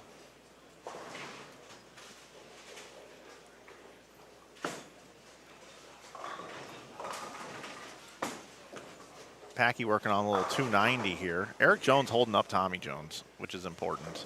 That's what you need to do. Aaron O'Brien, a little 3-6-10, chops the 3 right off of it. They just hook, and Tommy looks so confused. You can see he's got his hands. He doesn't know what he's doing here. Because if he gets too steep, he 2-pins with the ball he's been using. And then if he sends it to the dry too early, he's got overhook. So he's kind of in that cliff zone right now. Packy's just like, hey, what's up, guys? What's up? What's up? How about 6 in a row? Oh, I'm not going to quit my day job, guys.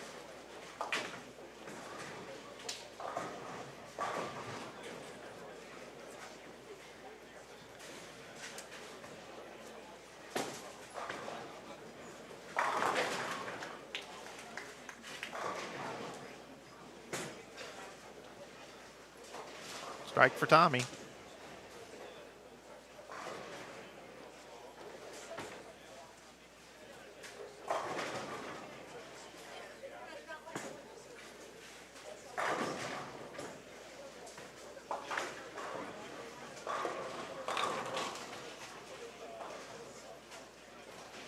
You know, everybody, if you could have one talent, right? Like if you were granted one talent, you could go to the talent box. I mean, we got to go like register our vehicle. We have to register to vote. We have to register for all these things. Why couldn't we just go register and get a talent? I think the one that I would want, I really do, I think would be a singing voice. Like that would just be amazing. Wouldn't it be so cool to walk out on stage and have 20 to 30,000 people ready to just have an incredible time for the night, and you're leading the way with these people? Oh my goodness, that would just be so much fun. Oh man, that's. I know doing it 120 days a year would get old and it wouldn't be fun anymore. But right now, that just sounds like amazing to me. Like just going out there writing some songs and just performing, and then having these like talented musicians with you. I mean, I guess I'd have to learn how to play something. Boy, there's so much admiration for that. Eddie Bird. How about that light hit there? He's really firing it. But you got to. You got to right now. Packy string comes to the end.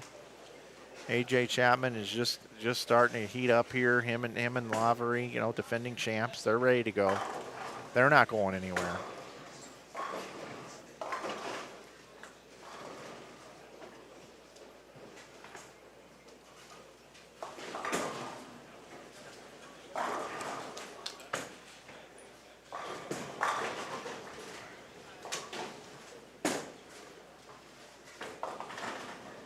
The triangle player. That's a great idea.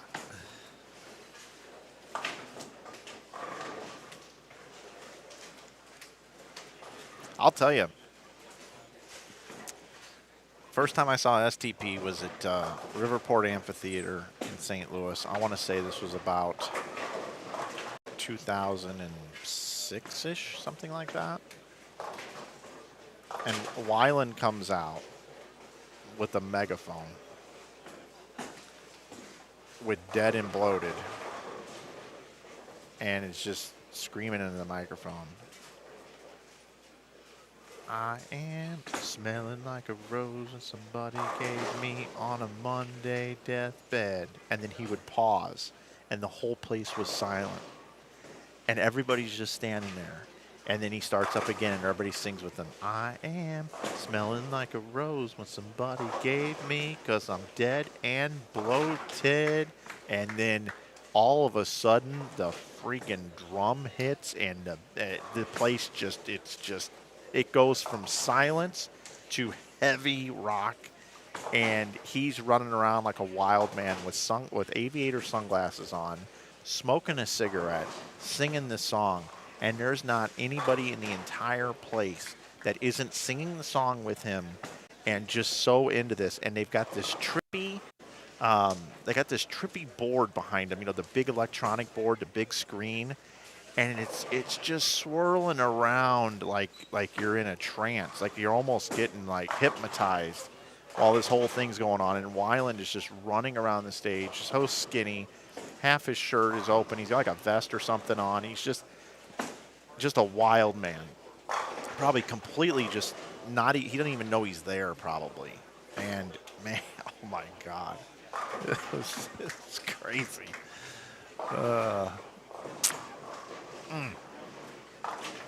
So the Birdman, after going light on the left lane, comes in high on the right lane, and that's what we see from the right-handers right now, and that's why they're so tough right now, going left to right. You got to cover the right amount of boards, have the right ball in your hand, and if you miss left, you could 2-pin combo, and if you miss right, you 3-pin combo. So you almost have to hit more of like a quarter down lane than a $50 or a dollar bill, even though it's a 4-to-1 pattern.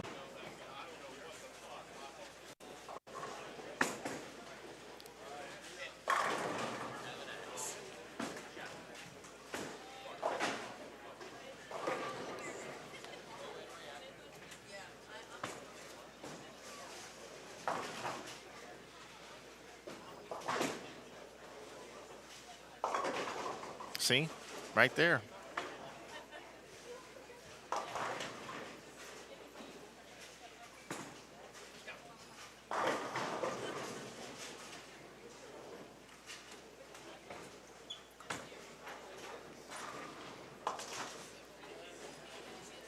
We're going to share the love a little bit. We're going to go over and check in on our other pairs.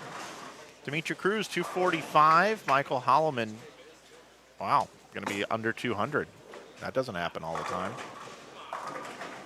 Albrecht just 4.9. If he doesn't pick it, he's going to be in the 2.0s. Zach Wilkins can bowl 219. Spencer Robar's 187. Wow, and 210 for Ryan Barnes. So the scoring pace is coming down, folks. It is coming down, like the London Bridge.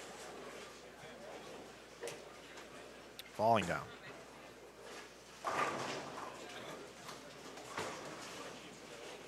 Aaron O'Brien hit that one for all it's worth, and still hydroplanes through the break. 2-8-10 in the 10th frame. Aaron O'Brien in trouble here.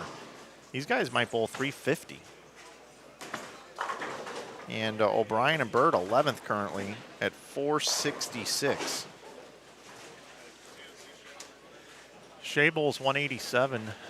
Tim can bowl 236. Jared Thompson 214. Kyle Troop, best he can bowl is 219.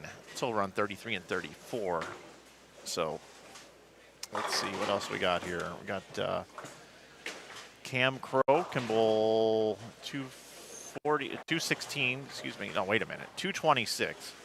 And Boog Kroll can bowl, wow, 182. AJ Rice 232 max, and Nate Garcia can still bowl 270. 185, 215, yeah, 275. Wow, I want to make sure I was seeing that right. 275, Nate Garcia, his max. Garcia's up on 32, by the way. He's in the 9th, strikes again.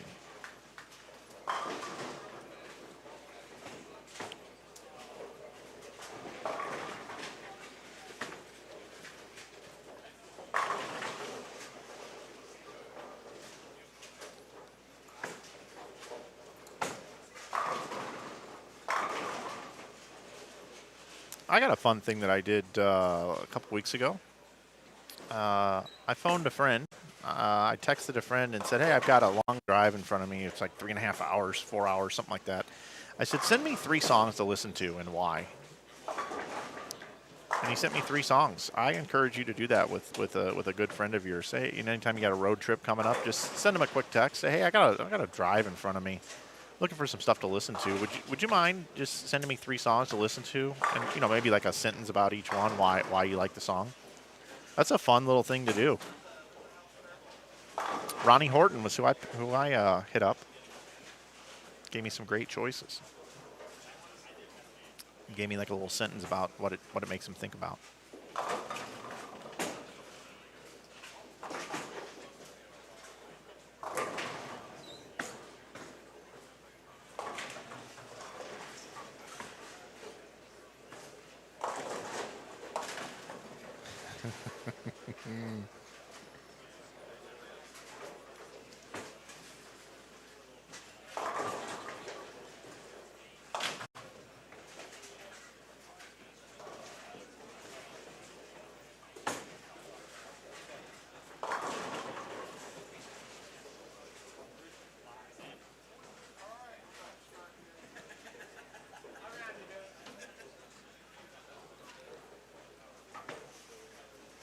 Dana got your email. No problem. No problem. All right, let's see.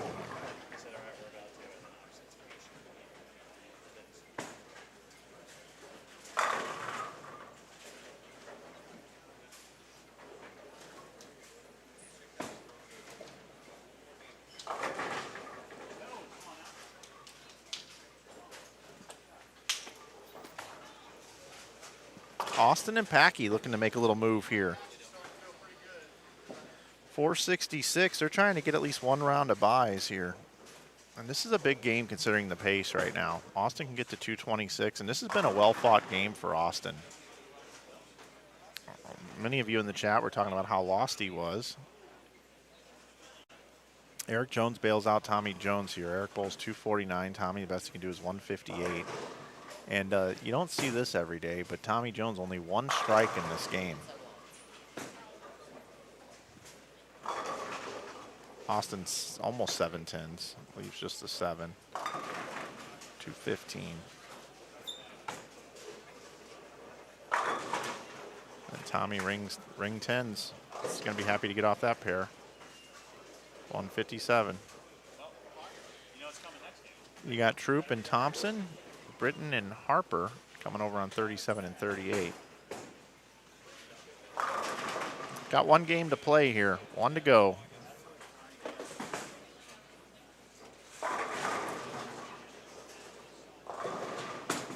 Action underway. Barrett and Bittenbender, Victor Cortez and Ryan Powers. We're going to have Mooney and Pollock and Rice and Garcia. Guys, I'm going to step away for just a minute. I'll be back for this game number 5. Just give me a couple minutes. Going to stretch my legs. Get ready for this one.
All right, ladies and gentlemen, boys and girls, game 5.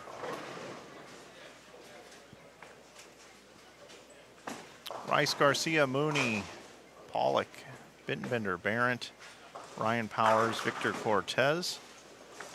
Bottom right, just getting underway is Arcaro and Christie, Crow and Kroll. Jason Britton, Matt Harper, Jared Thompson, and Kyle Troop.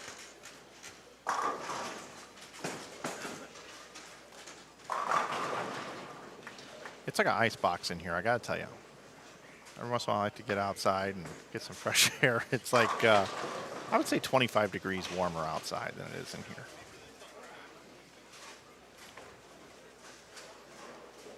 Great for the bowlers, though. Great for the bowlers. Shea coming off 180. His ball reaction's kind of starting to go here a little bit.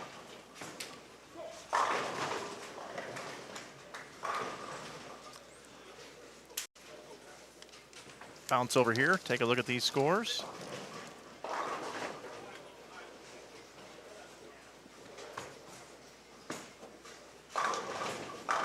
Nice shot from Nick Christie. Kroll and Crow.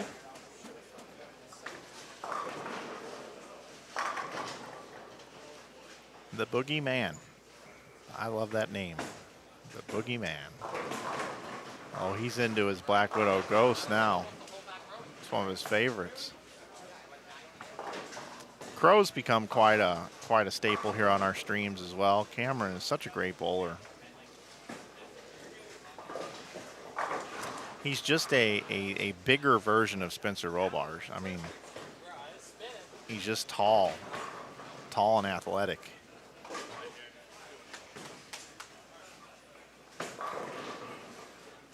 Junior gold champion, tremendous player. He didn't get the memo on the hat backwards, though. That was the big thing earlier in this event yesterday. Hat backwards, two 300 games by hat backwards people. A.J. Rice and Michael Holloman. Nick Christie's got it figured out, though, hat on backwards. Aaron O'Brien's got it figured out with the hat on backwards. Look at Cam. I'm really impressed with Cam this event. He just seems rock solid. He's still super young, but he's almost like a vet now. He's almost like a veteran out there. Tommy Jones, bowling with a deadwood in the gutter. But that strike over on 31. Tommy went strike, spare, double. No, wait a minute. Strike, spare, 5-bagger. Eric Jones, and they're bowling with the vacant team, can bowl 219, 279. So Tommy and Eric, big last game coming here. Aaron O'Brien and Eddie Bird. Aaron O'Brien has 97 in the 5th and now just left a 4-7. Eddie Bird 57 in the 4th, a spare up in the 5th. Robert Albrecht has 68 in the 4th with a double up, and Zach Wilkins 88 in the 4th with a strike up. As soon as I get the scores after game 4, I'll have them for you here. I do need to ask one question. I'll be right back. Just one quick one.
Okay, my friends, I can tell you this. Got a lot of information for you. First of all, they're gonna take like an hour after this is over, and then we'll start up with our finals. That gives everybody time to go get something to eat, lanes to get oiled. They got a youth tournament coming in here, so it's gonna be 1 hour. So I would imagine we're gonna be done here in about 10 minutes, and then they'll have an hour after that. So we'll get started about 12:15 probably here, maybe around 12 on our stream, and then I've got standings. So Cruz and Holloman are at 764 over. They're going to be the number 1 seeds, okay? So they're going to get 2 buys, okay? They're locked in. Albrecht and Wilkins are at 677, okay? Thompson and Troop are at 646. Robarge and Barnes are at 626. Yep. 12:15 is what time we're 12:15 we're going to start? You get asked. I like that. I like that. 12:15. Thank you. All right. So Robarge and Barnes, as I mentioned, were at 626. Rice and Garcia are 24 behind them for the 2-round buys. At 572 is Mooney and Pollock. At 556 is Crow and Kroll. Keplinger and Biondo are 8th at 550. So that's an important number, too, because there's still 1 round of buys, okay? Jones and Jones at 549 are just outside of that. But Eric Jones just bowled 279, and Tommy can bowl 259. So I'm going to tell you right now, those guys are hopping in. They're going to get a bye, okay? Jones and Jones are going to get a bye with what they're bowling this last game. Hanrahan and Bowles are at 534. At 509 is Chapman and Lavery. At 12th at 506 is Bittenbender and Barrett. 13th is O'Brien and Bird at 400. 14th is Bostic and Gromlovitz at 398. 15th is Britton and Harper at 392. Imhoff and Smith are in 16th at 355. Arcaro and Christie are outside of the number at 347. They are 8 back, and we have Arcaro and Christie right up over here. I'm going to switch over to them. They are cut chasers here. They are the first team out. And you see right now they're kind of pacing 2-0s. Then Corbin and Murphy are at 346. Again, the number's 355. Arcaro and Christie are 347. Corbin and Murphy at 346. Powers and Cortez at 336. Then he's Ellen, Tisdale, and Doyle and Crummell. They can't get there. So when I look here, Harper and Britton, they're in 15th at 392. They're pacing around 400, okay? Imhoff and Smith, I don't see them right now. But Tommy Jones is going to be in the 240s. They're going to bowl 528, it looks like. So they're definitely hopping in.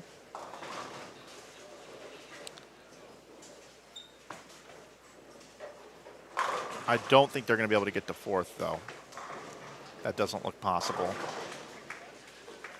Crow and Kroll have pretty big games going here. They're in 7th at 556. Again, 4th is 526, so they would have to pick up 76 pins. Probably not likely.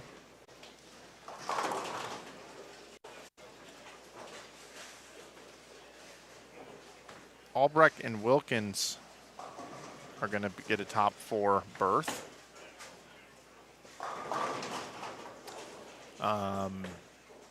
Troop and Thompson at 546.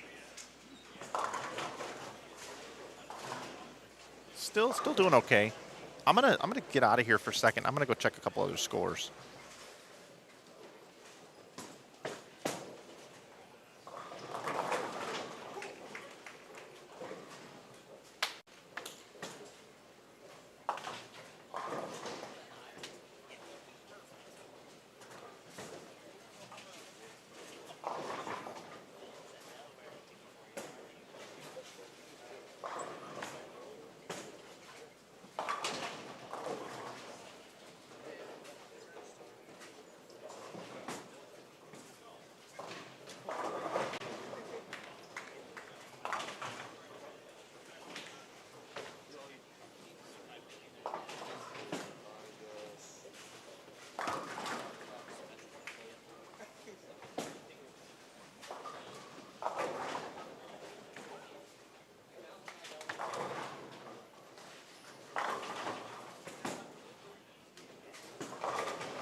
Guys, this is tough to cover with no live scoring, but I can tell you that Imhoff and Smith, who are currently 16th at 355, and then there's a bit of a gap to 15th, which is Britton and Harper at 392.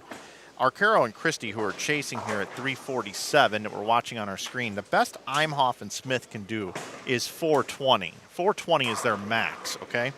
So right now, Arcaro and Christie are 8 pins behind. So if they were to get to the 430 mark between the two of them this game, they are going to go around and most likely in. Now, Corbin and Murphy are right there as well, and they're bowling a decent game.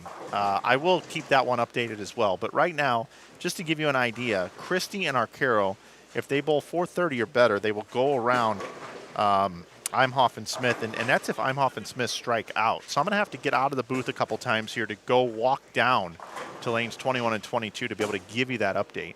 Boog Kroll here, what a beautiful shot there. Wraps the 10, but a good shot by Boog. Jared Thompson, 10th frame. Kyle Troop bets he can do his 2-0. Jared Thompson as well in the 2-0s. Jason Britton can bowl 220. And Matt Harper, 181.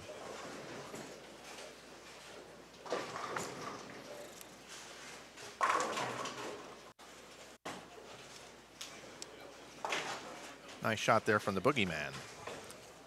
Great spare shooter, Boog Kroll is. So Arcaro can bowl 224, 226 for Nick Christie. And depending on how Casey Murphy and them are doing in the middle of their game, and I will go down there for an update, these shots very important for these guys to try to make it into the top 16. Powers and Cortez also at 336. Also have a shot, and I have not located their score.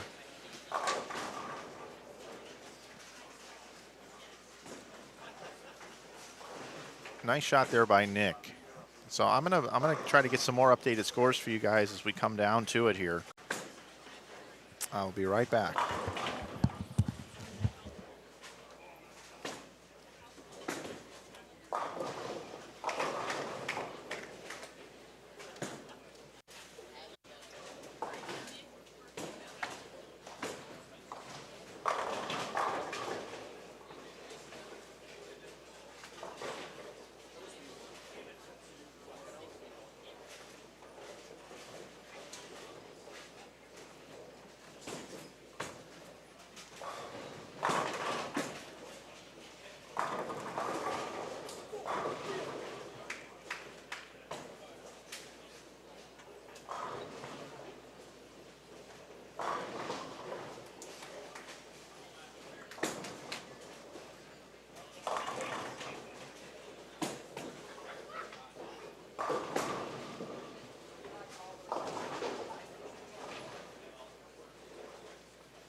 Okay, guys, I have more information.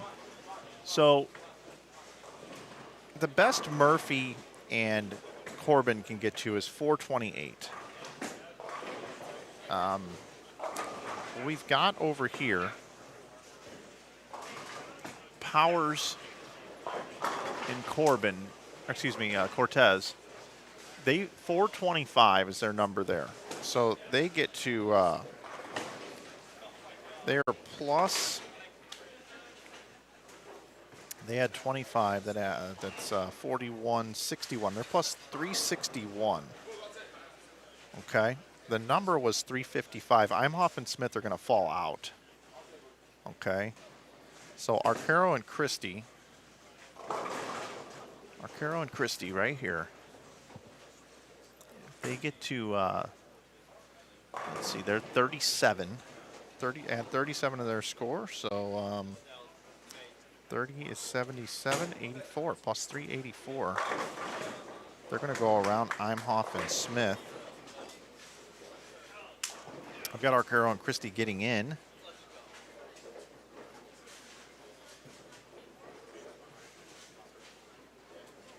Because the best Casey Murphy and Corbin can get to would be 374. And Arcaro and Christie are 384.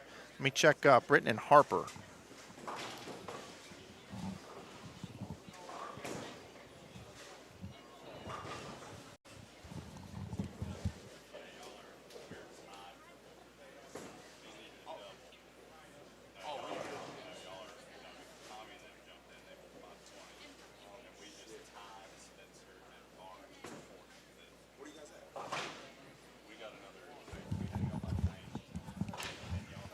So 401 for Britton and Harper, which puts them at 393. They're in.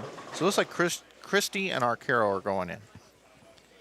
And it looks like right now also we have a situation where there might be a tie for fourth. Hey, Kyle, do you have? Yeah. Can you just? I'm gonna have him explain this.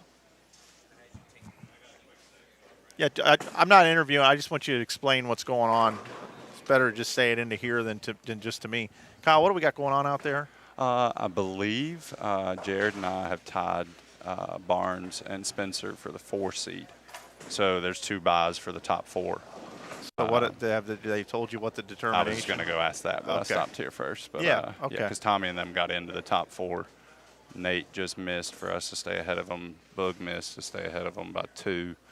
But then, we tied Barnes and Spencer. So for fourth. Yeah, and I would imagine it's going to be some kind of roll-off. And Tommy and Eric went in. Yeah, they jumped in with They their jumped game. in the third. Yeah, because they so were so who dropped out? They had, 520 something? Well, us did. We both did. Oh, okay. Because okay. nobody else came in. Both did. I got it. Unless so Mooney Tommy and Pollock. I don't know those guys. All right. Well, I appreciate it, bud. Yeah, let's find out. Kyle Troop, I just heard him talking about the tie, and he was right here, so I just said, hey, Kyle, come over, let us know what's going on. Otherwise, if we had just had that conversation, then I would have just relayed it to you guys, so why not just have Kyle tell me on the air? Appreciate the access from him on that one. So looks like we might have some extended play here, guys, which is going to delay things throughout the day, but that's okay. That's what we do. It's not a problem. So I am going to find out what's going on. There's no bowling going on anywhere right here, so I'll keep you posted. I'll be back. I'll be right back, okay? And we'll find out where we're going with this.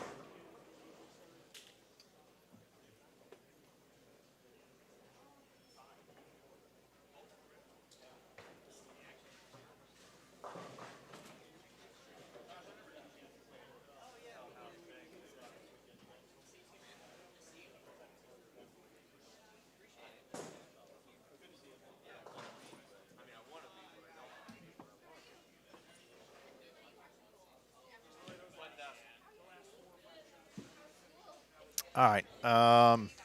It's going to be a minute on all that. So I'm going to, I guess I could, not that it really matters. I'm just chilling here. I'm just working. But would you rather watch the bowling or watch me work? Yo. Oh, Nate and them were fourth? So you guys are 5-6. Okay. All right, so that's appreciate the update from Kyle. So there is no tie, so we're good. But hey, what's going on, everybody? How's it going? Thanks for being here all weekend. Love bringing you these tournaments, and now the tournament really starts coming up right here, which is awesome. We've got 9 through 16 seeds will be bowling each other, and then we've got the buys for the first round of buys, 5 through 8, and then 2 rounds of buys for the 1 through 4 guys. So we'll eliminate 4 each round. Right here. I got to update our stream out here too because I just got a notification that we're going live in 30 minutes, but we're going live at 12:15. We're going to go live at 12:15 today.